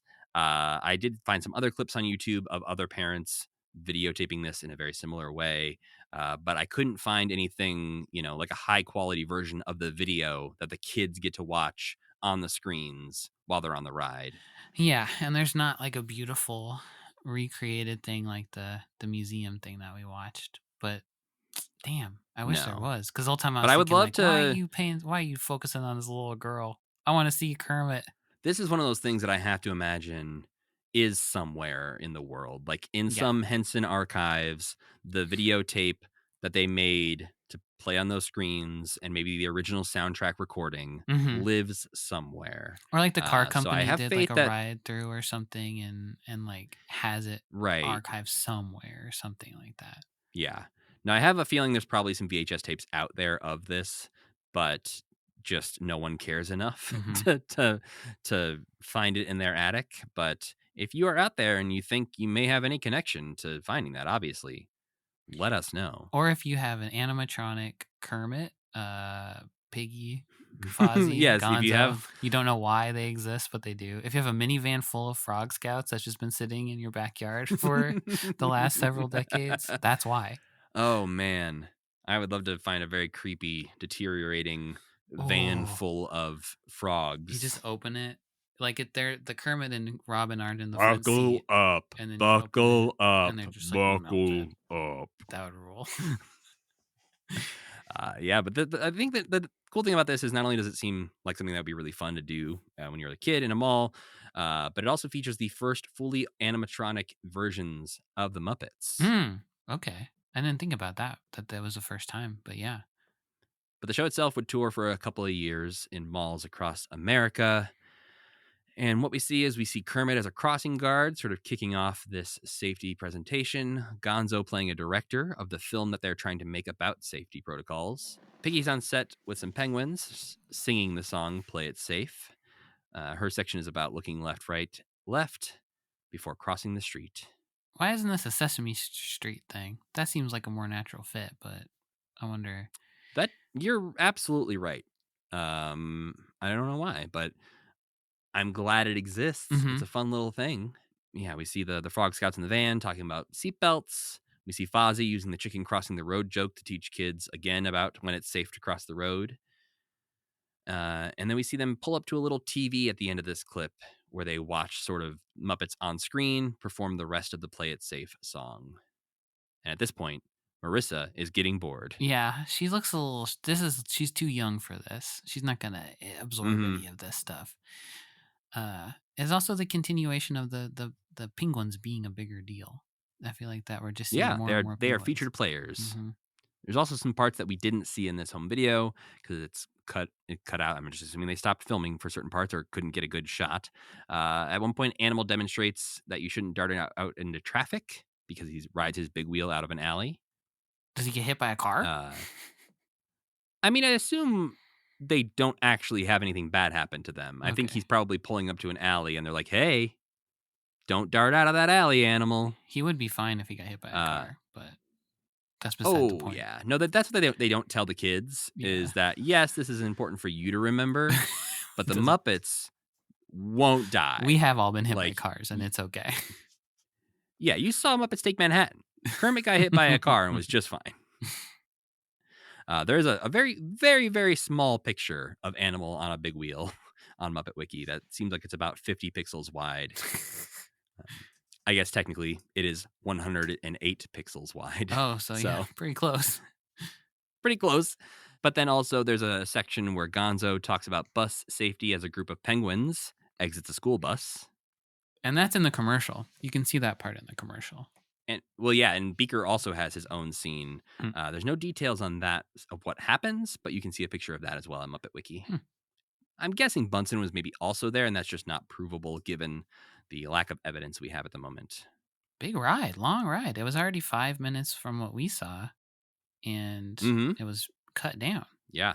I mean, it's a good way to keep your kids busy for like 10 minutes at the mall. So, yeah. But there's a fun picture of Jim in the little ride vehicle with Kermit on Muppet Wiki with some very well-dressed and potentially terrified children in the front seat.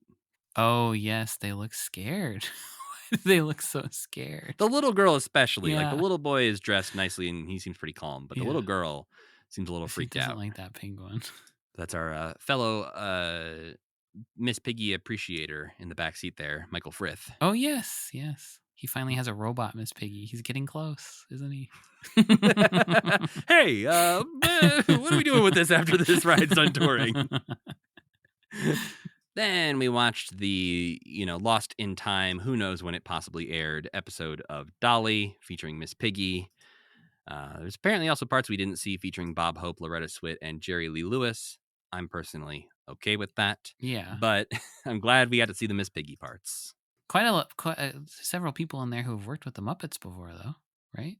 Wasn't there a Bob Hope and a Loretta Swit Muppet Show episode? Yeah, they had both been on there. But yeah, this is Miss Piggy Gone Country is the whole plot of this.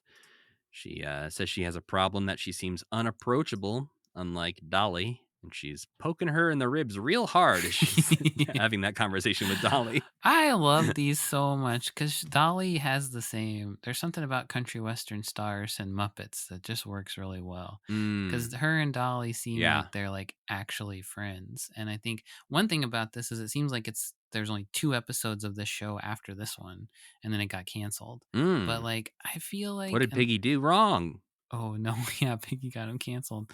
I feel like there's like an alternate reality, and I probably said this before, where she could have been the Rolf of this show and was just there, like causing a little bit of mischief every couple episodes. She just popped up and was like, "I have a new great idea for you, Dolly." I mean, that's a great idea, and I think I don't know that it would have saved the show. Clearly, maybe they were trying to bring Miss Piggy on, and maybe she would have been on more had the show survived. But it was unfortunately canceled after just 1 season. Well, Piggy decides that country music is the key to being more approachable, so she is going to go country. We see her giant tour bus, which Dolly boards and is given a tour of by Piggy. This part's so good. This part is like, this is the most like the Muppet Show something has felt since the Muppet Show, I feel like. Yeah, and Frank is, top of his game here. Yeah. Dolly's doing great with Miss Piggy. The writing is great. So kudos to the team who put this together. The writing is funny. This is like, yeah, it's good Muppet stuff. But on her tour bus, one of the features is the curtains, which are made of Willie Nelson's headband bandanas. Yeah. She jokes about eventually, obviously, I'll be selling tours to this. But it's also worth noting as far as like we're talking about the writing and everything feeling Muppet Showy. The show was co-produced and the writing supervisor was Jack Burns, who Oh was one of yeah, the original writers on The Muppet Show. I think we talked about that before, but Uh, yeah, that makes sense. Probably, yeah. But also Roger Miller, whose episode of The Muppet Show I think we really enjoyed, Mm-hmm. was a writer on this show as well. Oh, he's funny. Yeah, right. That makes sense. So I feel like they had the right ingredients with Dolly Parton and writers who had worked on The Muppet Show, essentially, Yeah. to write something really good for them to come together. Yeah, it does feel like a show that wouldn't have been successful though, because it is like it's so variety showy, and then like but it's like very Yeah. 90s looking at the same time. It's just like in It such is a maybe weird. that's it. It's like lost in time where it is just like it looks 90s. They're trying to do something from the 70s, and no one wanted to watch it apparently. Yeah, and it is the 80s, and no one cares. They've moved on. They want pop music. They don't want variety show country music with Yeah. Loretta Swit and Jerry Lee Lewis. Yeah, that doesn't sound like when you say it like that, it doesn't sound good. That's the thing is like we like these episodes because Miss Piggy is there. Yeah, right. Notably, we did not then seek out the full episodes. I gotta see what Loretta did. Well, it turns out Piggy is missing something major when she's talking about becoming the queen of country music, and it's the fact that she hasn't been singing country music, which Dolly tells her is a pretty important part of it, and she's just focusing too much on the aesthetics. But also tells Piggy you have to have your heart broken to be a country singer. You have to work hard, you have to suffer. To which Miss Piggy says, suffer, work, heartbreak. There has to be a shortcut. That's kind of interesting because those are like Miss Piggy does work really hard and she's always suffering heartbreak, but that's not really like acknowledged. Yeah, in I this. expected the heartbreak thing to just be like, oh, Kermit. Yeah, he did break my heart. He's constantly breaking my heart all the time. But the suffering and working hard does make sense for Piggy to not be interested. She doesn't in want to try. Yeah, she doesn't want to do it.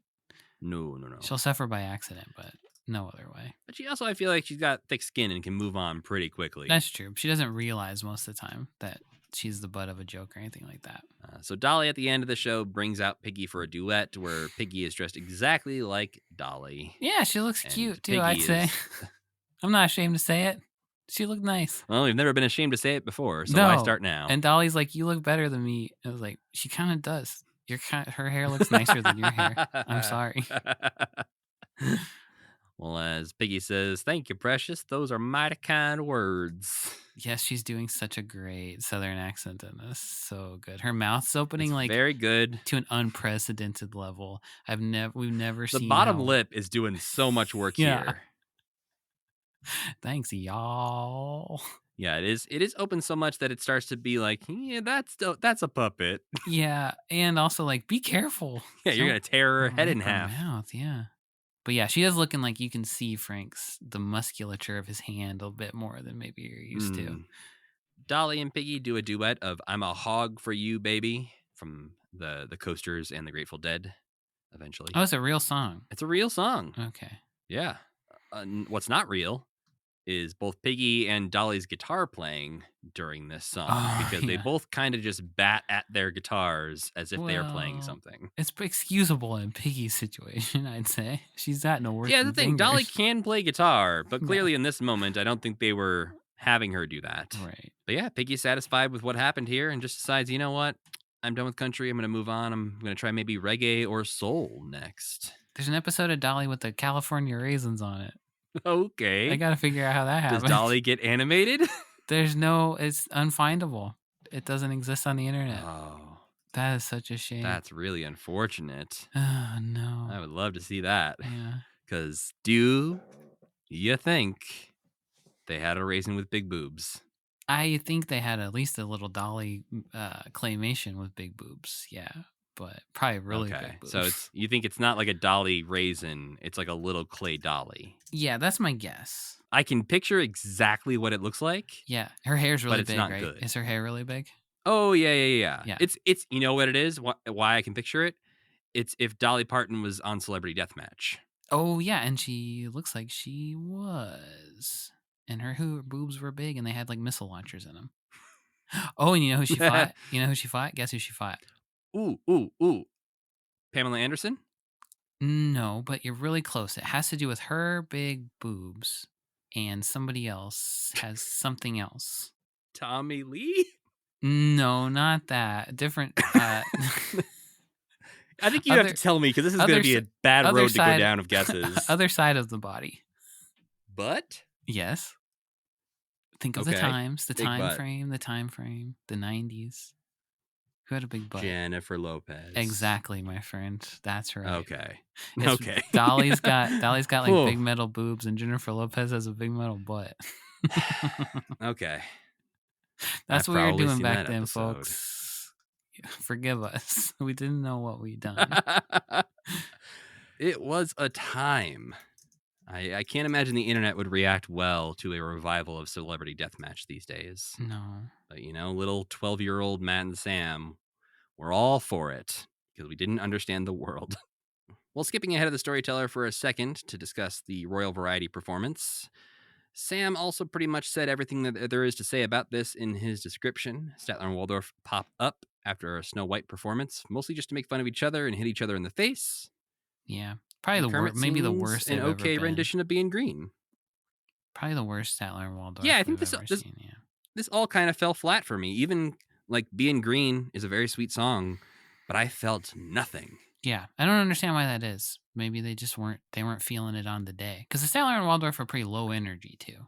Yeah, I think low energy is maybe the way this comes across, and it just is. The Being Green. I feel like sometimes you can hear the emotion in Jim's voice as he's singing it, and I feel like in this it's just they asked Kermit, hey, could you do Being Green again? He's like, okay, right. Fine, here you go. It's not that easy being green. Or it's just like they could have done something like this. Feels like a special occasion for them not to do something special, and it really stands out then.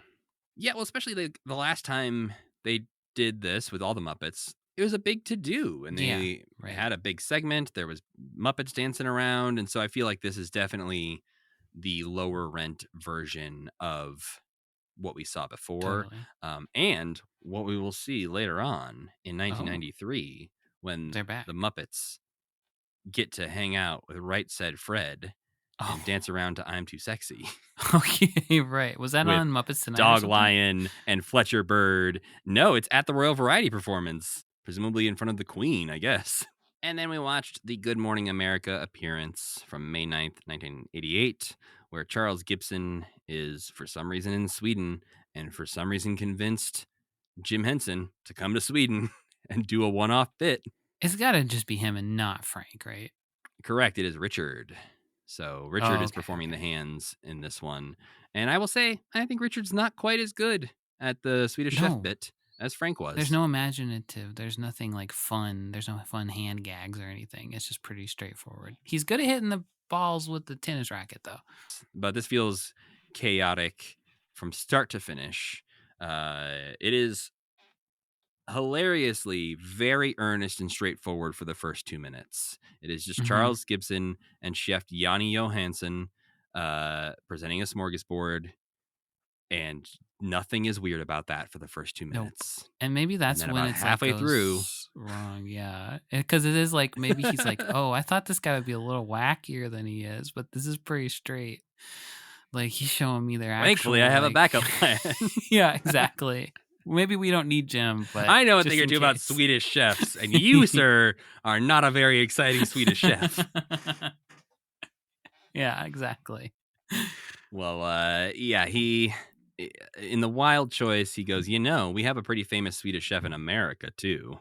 And then the Swedish chef just comes out and does his bit where he's throwing food and speaking mock Swedish to a real Swedish chef who looks exactly like what you would imagine the Swedish chef would look like if he was turned into a human. Turned into a man. It's so unfortunate all the way around.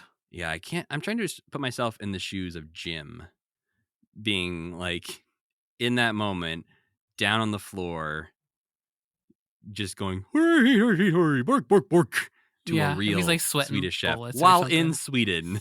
Yeah. He's like, am I going to be arrested? He's just looking up like, I'm so sorry. Oh, bark, bark, bark, bark, bark.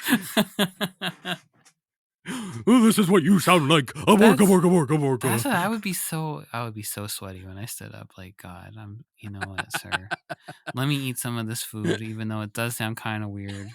When they talk about the eel, the host is like, okay, fuck you, bro. It's just eel. Calm down.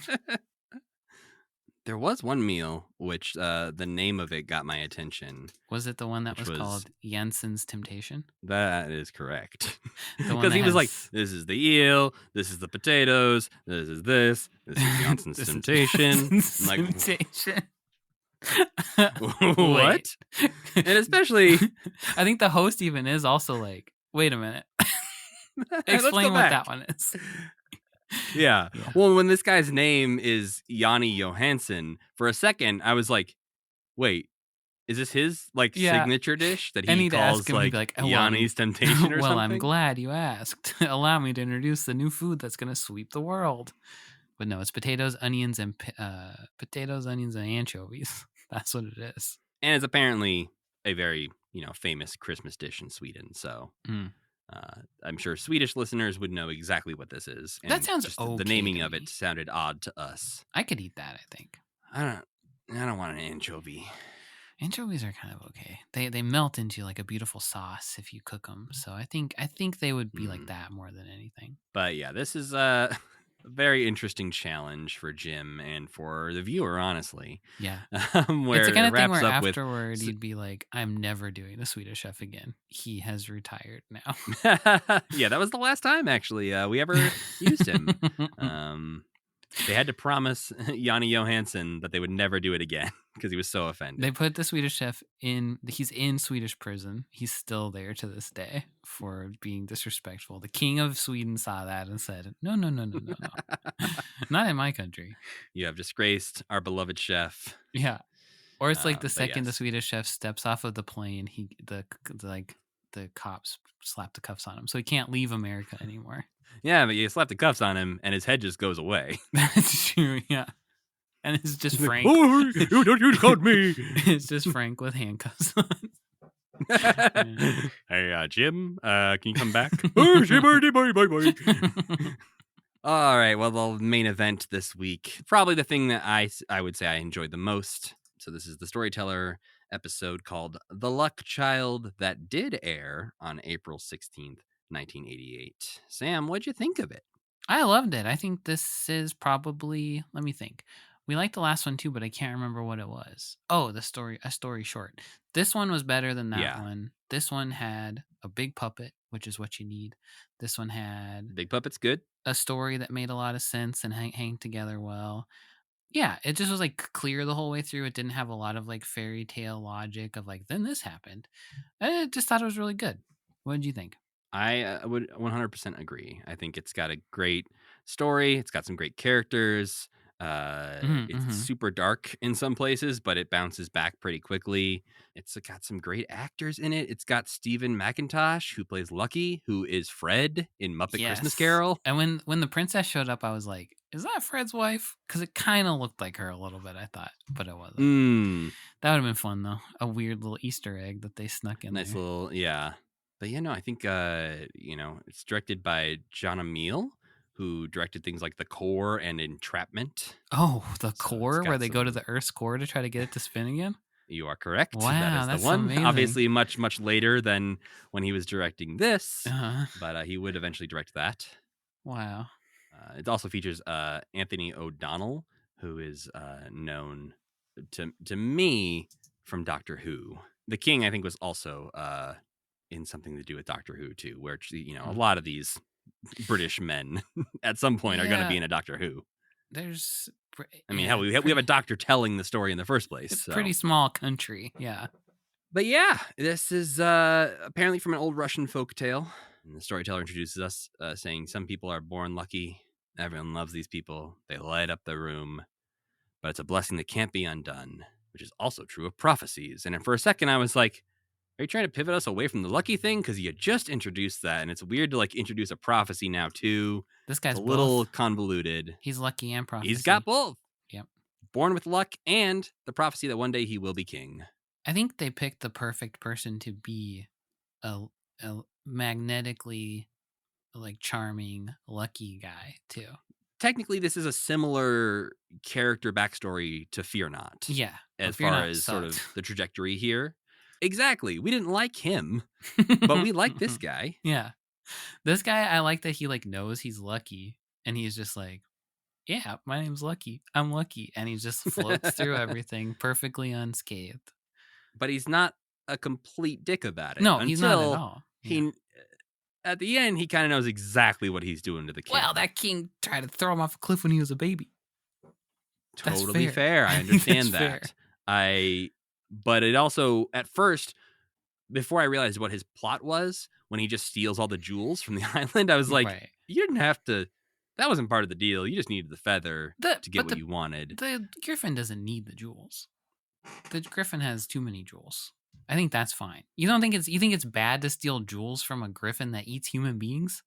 Well, when you put it that way, no. But Yeah.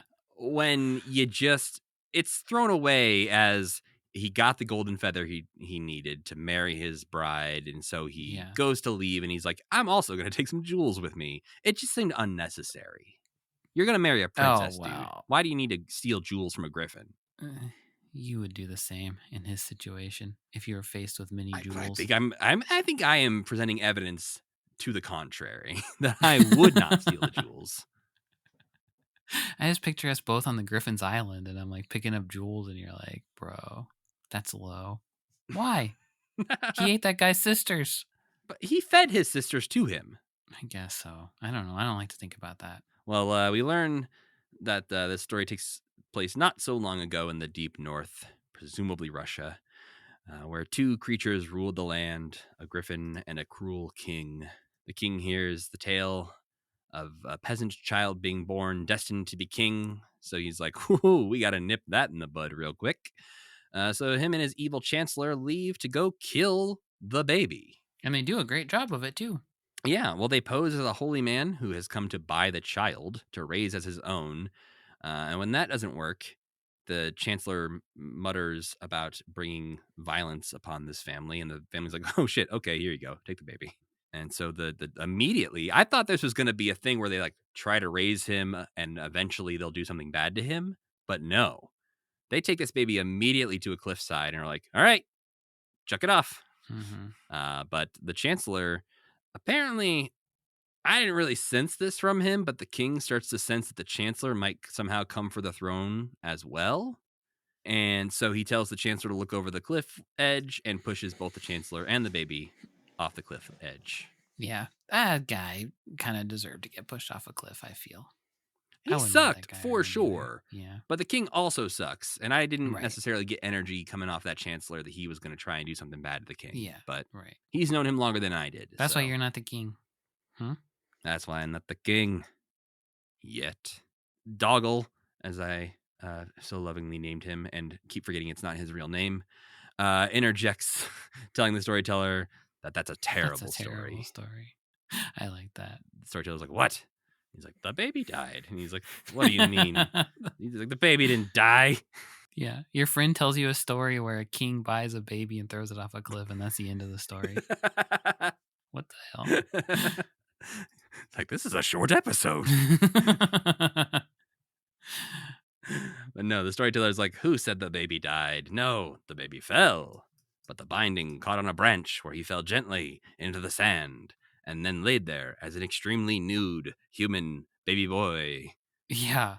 I don't think you see babies' balls on TV as much anymore.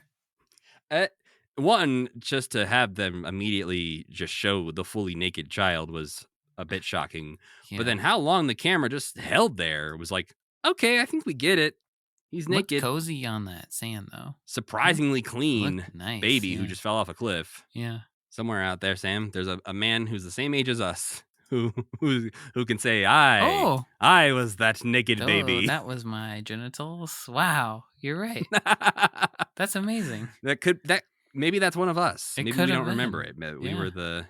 We were the naked baby in the Storyteller, and that's where this whole commitment story really began. That'd be quite a reveal for this episode. We learned if we did know the whole time, and we were like, and that baby was me. We'd win an award or something. For what? Everybody would scream. I mean, I feel like the thing is like we'd also have to have the reveal of our parents revealing that to us. Like one of our parents seemingly up until this moment forgetting that we were in a Henson production in England somehow. Or they would be keeping it from us until we start, because they'd be like, someday they're going to start a podcast. I don't know what that is yet, but they will. And then I'm going to have such great content for them. And in trying to look up, I can't find the name of the baby, so there's still a chance it is one of us. But the actor who played Lucky's father, his name is Colin Farrell, which is, But not been a bit the overshadowed guy. through the But not years. the guy. No, of course not. Okay. Colin Farrell's not that old. Well, the griffin ate the chancellor, but he apparently died beforehand, falling off of the cliff. Yeah. We It's see just the a way to king, get us to see who the griffin a little earlier into the thing, though, pretty much. Yeah, it's just him sort of picking his teeth, being like, good chancellor. We see the king, who feels a little bad for a second, but then he's like, now I got a little girl, and I'm going to focus on her and not feel bad about things anymore. So 16 years pass, and the princess grows up, and I guess maybe wants to get married, or at least people are coming to ask for her hand. But the king is like, actually, no. No one gets to marry my daughter, and I'm going to stare at her like a real creep. He's one of those guys who takes the prom photos where he has the gun, and it's like, yeah, definitely that kind of guy. But then he actually shoots. Right, yeah. Because he's a king and he can just execute people. After the picture is taken, yeah. Or sends them to their death with a griffin. Well, the king is going around, as he says, investigating the harvests, but in reality is collecting tithings and getting people to just give him food. And he sees a young boy, and at first, I think we can figure out pretty quickly probably what's going on here. Yeah. The king's like, hey, why does this kid look like you? It's occurring to me that his paranoia really all does pay off quite a bit in this. Like, he's right about everything that he is scared of. Yeah, no, he's very quick to judge, but also correct. Yeah, he's really only acting in his own best self-interest and self-preservation. But also, how many adopted children has he killed up until this point?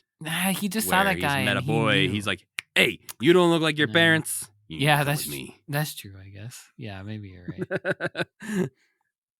Oh, yes. They explain that this young boy, who is Fred from Muppet Christmas Carol, was a baby that they found by the Black Cliffs 17 years ago. And the king's like, well, aren't you lucky? I will take the boy. Once again, trying to purchase this boy. And this time he's, you know what? Here's a letter. Take this back to the queen. Yeah. She'll see that you're taken care of. Lucky's just like, oh, nifty. I would love to go do that. Yeah, no fear at all in this kid. I guess he knows he knows he's lucky. The chances of something bad to happen to him very pretty slim. low. That's true. But one of my favorite points in the episode is that at this point, the storyteller is telling us how the king is feeling, and he's like, "Kill him!" Thumps in his heart. Kill him! Kill him! And they cut to the dog, who's like, "Whoa, dude, chill out." That was a good part, though. They did a good job of getting that, making him feel so evil and desperate. Yeah, because he's sort of stoic within the actual context of the story. Right. But the storyteller does a good job of conveying what he might be feeling inside. Well, the luck child gets sent through the deep, dark woods, which it seems like maybe there was sort of a backup plan, maybe that, or at least maybe hey, there's a good chance he dies along the way too. So that would be okay with me. Go to the castle, but take the most dangerous way where there's just holes that you can fall in. Right. He had the plan. If he makes it to the castle, here's the note. Here's the bad thing that'll happen to him. But for now, if he falls off a rock and just hits his head, that's fine too. So he goes through the deep, dark woods and falls into a robber's cave where the robber is like, hey, my sisters are going to be home soon, and they're wild women. And we hear who will kill you. about these sisters. Which I assumed just must be a lie that he is telling, because right after that, he feeds him and poisons him in order to rob him. And I was like, oh, okay, so the sisters thing was just a ruse to make him feel like the safe one. But then at the end of this segment, he's like, oh, my sisters are going to be back soon. We better get you out of here. And I'm like, oh, okay, they're real. I think the storyteller also says his sisters were real too. Yeah, the sisters seemingly are real because I think they get eaten later. But the main crux of this scene is that the robber is trying to rob whatever is in his coats, and what he finds is a note from the king which the king had said was for the queen to take care of this boy. Turns out the robber reads it, and it says, "Wife, when you read this letter, order the bearer of it to be chopped into 1,000 pieces," which I gotta say, a bit of overkill. Well, he's a lucky guy. You never know. You got to chop him into a lot of pieces. 800 pieces ain't enough. I would think, how many? 2 pieces. Well, I guess depending on what 2. piece. 2 is I a pretty think- quick But answer, I think. What if they only chop his finger off? You know? Oh, I see. I guess depends how big the pieces are. Yeah. So I would say the safest is probably 100 pieces. I don't think you could get past 100 pieces without this guy being dead. Okay. Well, because you could cut off all. You could take some pretty tiny pieces and be okay. That's right. Every knuckle, I suppose. If you're chopping off at like each knuckle on your finger, like that's what, like 3 pieces times 20. Yeah, you got you could 60 cut- pieces right there. You could cut one arm 100 times. Maybe his right. Okay. maybe You know what? He's got good thoughts here. And maybe he knows his guards are ineptly stupid and will be like, where should we cut him into 100 pieces? But then if it's 1,000, they'll just be Or like, his just luck chop him up. is so good that the guys would be like, I guess 2 pieces just means here's a pinky. There's 2 pieces of this guy. And he's like, haha, I'm so lucky. You chopped off my pinky. Because, yeah, I was picturing, you start chopping this guy. You start at the waist and just go from there. Yeah, then it's 2. Like, That's no keep problem. having every piece. Well, the robber feels bad about this note that the kid has, and so he decides to forge him a new letter, which this robber turns around and becomes a positive character and really saves the day. He does so much for this guy later on in the thing, especially. For seemingly nothing in return. Yep. I rewatched the scene. That's definitely his sisters in there. Because he's like, oh, they're here too, meaning they are here with me as well in this pot. Well, I think he holds up a bone. I don't think he does. Maybe but when he just says that he too? has the pot next to him when he says it. That's Okay. gruesome. I don't like that. Well, before we get to that, Lucky wakes up and walks safely into the castle. The princess and Lucky look at each other and it's love at first sight. The king comes home, and on his way, he's like, wait a minute, what are those bells? I hear bells. And he looks up and he sees Lucky and the princess newly married in the tower. His wife tells him, hey, actually, this is your fault. You wrote the note, so this is really your fault. And the king's like, oh, well, how lucky for you. But obviously you must have gotten the golden feather. He's got like 3 layers of plan. He's a genius. Yeah. And also I'm just, for me, the fact that the mother or the princess don't mention this at all, even though they seemingly both know about it, is interesting. Because the daughter's like, wait, no one's ever come back from that. Maybe he's done this ruse before and it's just worked out for him. Right. Because, it sounds like a lot of people have been sent there. So that's just like his way of dealing with issues. Getting rid of the suitors. Yeah. So he tells him he must fetch the golden feather from the griffin. My daughter cannot be married without it. So you must fetch it to prove you are worthy. And so he sets off to the griffin. He comes to a lake where he meets the ferryman who takes him to the boat and all the way to the griffin's island. This ferryman's very sad. Is apparently cursed to be a ferryman forever. He's so not sad. Sure why. I'm seeing he's the Grail Knight from Indiana Jones. That makes a lot of sense. He looks like an old man. He's like, you need a guy who's been trapped here forever and is really sad about it? We got the guy for you. Boy, have we got the guy for you. Well, they get to the island, and hey, the robber is here. His sisters have been seemingly cooked into a goulash for the griffin. And then we meet the griffin, who looks like a giant fiery from Labyrinth. And has the most wild voice. He's a little baby or something. Yeah, I don't quite know what's going on there. He's like in another story, it would be like, well, actually, this guy wasn't bad after all. Like he's a sweetie because he's like, pet me, I'm a big bird, I'm not a monster. But he is eating people and killing people and causing mayhem and is a monster. But he doesn't get killed or anything. It's just a very odd little wrinkle in the story. Good puppet too. Very good puppet. Very big, good, fun puppet. Who we get to see almost eat a human, which is a great puppet feature we don't often see. I mean, I thought for sure at some point he was going to eat that guy because it's not outside the realm of a possibility with a storyteller story. Maybe the first puppet we've seen with human entrails dangling off of his mouth. Well, the robber becomes the true hero here because he feeds the griffin and decides, you know what? Let me give you a little scratch. And so he gives him a hug and a little scratch, and he tries to steal the golden feather. And I will say, if we're going to pick a low point of the episode, I think it's this hug scratching bit goes on a little too long. Yeah, it happens several times. Like they needed to just make the episode long enough. But eventually he does snag the feather, hands it back to Lucky, who just is like, hey, thanks, cool. You did all the hard work. This is amazing. That's not all he did, though. He also asked about the curse and got all the curse information from the guy and put the guy to sleep. So he does all of the adventure. Which I guess makes Lucky lucky. I suppose that's true, yeah. Him not having to do any hard work. He's a pretty lucky guy. And he leaves him there with just the griffin sleeping on top of his whole body. He's just like, all right, see you later. But the guy does go, you got to get out of here.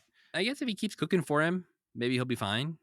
Well, after the robber puts the griffin to sleep and has revealed the secret of the ferryman, which is the ferryman's pole must be taken by somebody else, which will free him.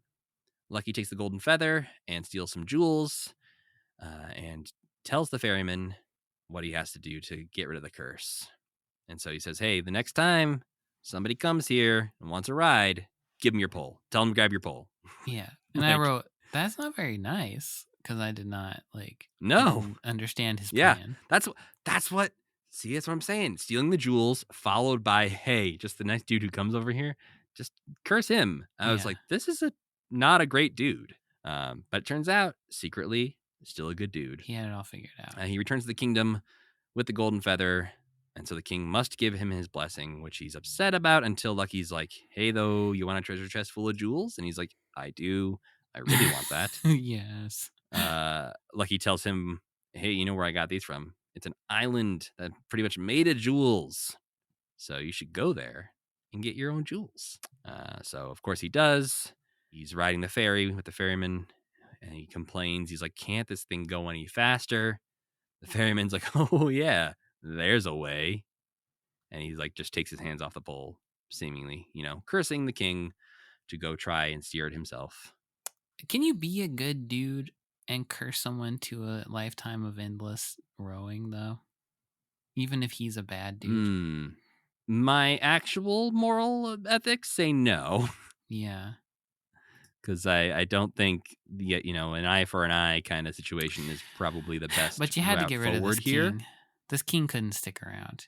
I mean, did he pose a threat any longer? I think he did. I think he would have figured out a way to get rid of him. That's my guess. But again, Lucky, would he have been killed successfully by the king? Maybe not. Maybe they just have a fun sitcom life for the rest of their where he's like unkillably days, lucky and the king is like dropping chandeliers on him and stuff like that. That could be fun too. Yeah. Every week he's trying to kill him. And he's like, damn you, Lucky. Okay. The show's called You Lucky Bastard. That's great. You just came up with a really good show. That's not bad, right? Oh, that's great. Well, the dog asks the storyteller at the end, well, did they live happily ever after? And he says yes, in a way that he sounds like he's going to say something interesting. But really, he keeps saying yes goes, for a long time. Of course, he was the luck child. It's like, okay. Great ending. See you next week. But instead of see you next week, there actually is not another episode of The Storyteller for an entire calendar year. Oh, wow. What the heck? Yeah, because the next one will be The Heartless Giant that airs as part of the first episode of the Jim Henson Hour in April of 1989. Right. So the first 4 have aired on their own, and now the next 5 get attached to Jim Henson Hour episodes. What a weird time in television. This thing that did pretty well in the ratings as well. They were just like, all right, here we go. But I like it. Yeah, no, I'm bummed that the Hedgehog one was first because it really, I think, set us up to expect to dislike these in a way that all of the other ones have been so much better that we really shouldn't have had that bad taste in our mouths from the beginning. Yeah. And the Hedgehog one looked, like we said last time, looked fine. But you're right. That one was the most bullshit one. for sure. But that does it for another week of watching a bunch of random shit, Sam. I would not want to do it with anybody else but you, Matt. Like I said before, no one else would ever agree to it. So before we get out of here, Sam, I got to ask, what non-Muppet things did you enjoy this week? Oh boy, I saw just randomly saw the Wolfwalkers. Did you ever hear that movie from a few years ago? It's I don't think so. It's by the same animation company that made Secret of Kells. You remember that one? Oh, yes. It looks exactly like that. It looks exactly like that is right. Yeah, it's but it's from like 2020. It's just something we've been meaning to watch for a while. It was really good. It's a little bit boring in parts, but it's like so beautiful, and the backgrounds are so beautiful. But it has definitely like storyteller vibes to it. Mm. But it's just like beautifully animated, and the backgrounds are just like distractingly beautiful because it all kind of looks like a tapestry, like a medieval tapestry, Mm. but like with Right. wood carving elements too. And the story's just really nice, and the animation's really beautiful. And it's like sometimes you watch an animated movie and you're kind of like, that just kind of barely hung together. But this one felt like, if this makes sense, a real movie that was animated. Do you know what I mean? Kinda. Yeah. No, I think like I've seen The Secret of Kells, and I think at first it's so pretty and animated in such a different way than a lot of other movies that it's a little distracting for the first few minutes because you're just like, whoa, I gotta get my bearings here. Yeah. But once you fall totally. into it and get like into the story, I feel like it definitely holds together. How about you? Well, I don't think I watched anything new. I've just been rewatching a ton of Scrubs still. And the main reason I didn't watch anything new since the last time we recorded is because this weekend we had 5 hours of online labor baby classes to watch Mamma and mia. take. So Uh-huh. that was the majority of my weekend. Was watching and learning about babies. That's so long though. It's usually if I'm sitting still for 2.5 hours to watch something, it's like a Lord of the Rings or something like that. Yeah. This is sitting for 2.5 hours to watch, a very charming, nice woman teach me about labor and About how you're what to gonna do have to a baby. comfort my partner during labor. And, Wow. all helpful, good things to learn. But man, 5 hours of my weekend is just a lot. And again, obviously very useful, good information to learn. But looking back on your weekend and being like, where did all that time go? And it's like, oh right, I was learning about baby stuff. I'm excited for you. Ditto. We got the stroller, we got the car seat, we got the crib built, we got way too Sheesh. many cute onesies because we can't resist a cute onesie. Mm-hmm. I just keep trying to keep myself from buying all of the toys that she wouldn't be able to play with for like 3 years because I just keep seeing toys at like the store and being like, oh, that's cute. And it's like, right, but it's like 3 years and She's not up. gonna- And I'm like, oh, right. That's Maybe a we long can time wait. away. Yeah. Yeah. We're going to have plenty of other toys that she actually needs before then, for stimulation and stuff. So Right. maybe focus on the stuff she can actually use. Well, Sam, I hate to do this to you, but speaking of babies, No. I got to tell you what we're watching next time. How could it be?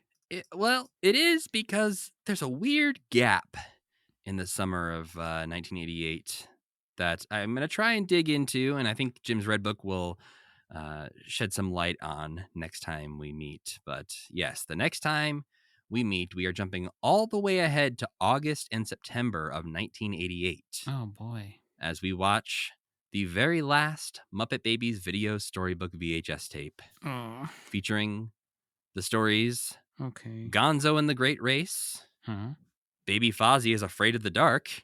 Very, Good what it says on title. the tin kind of there. Yeah. And Baby Piggy's Mermaid Tale. Oh no. Okay.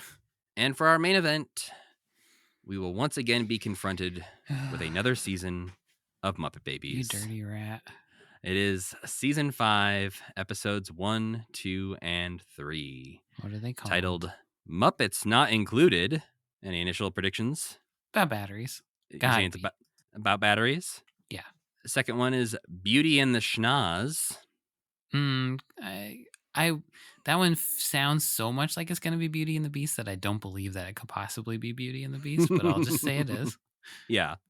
And the last one is The Pig Who Would Be Queen. That one sounds like The Man Who Would Be King couldn't possibly be what it's based on. I don't think, because that's like a I mean, it could be loosely. yeah. I suppose she could be going on an adventure.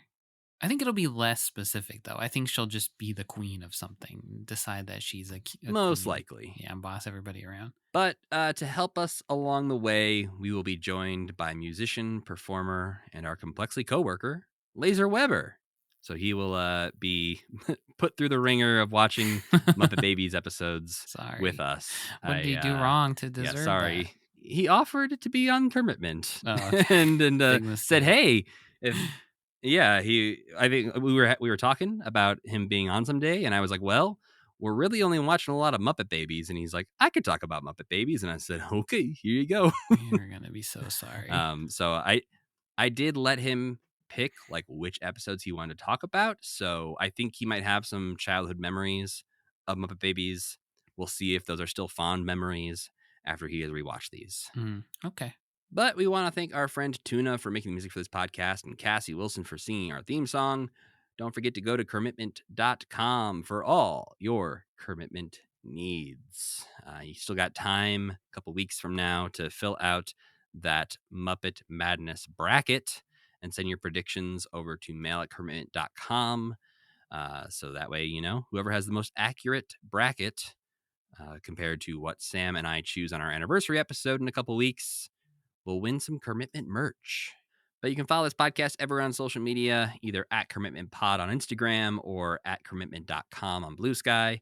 And you can also follow me at Matthew Gatos. And I'm Sam Schultz. And as always, keep believing. Keep pretending.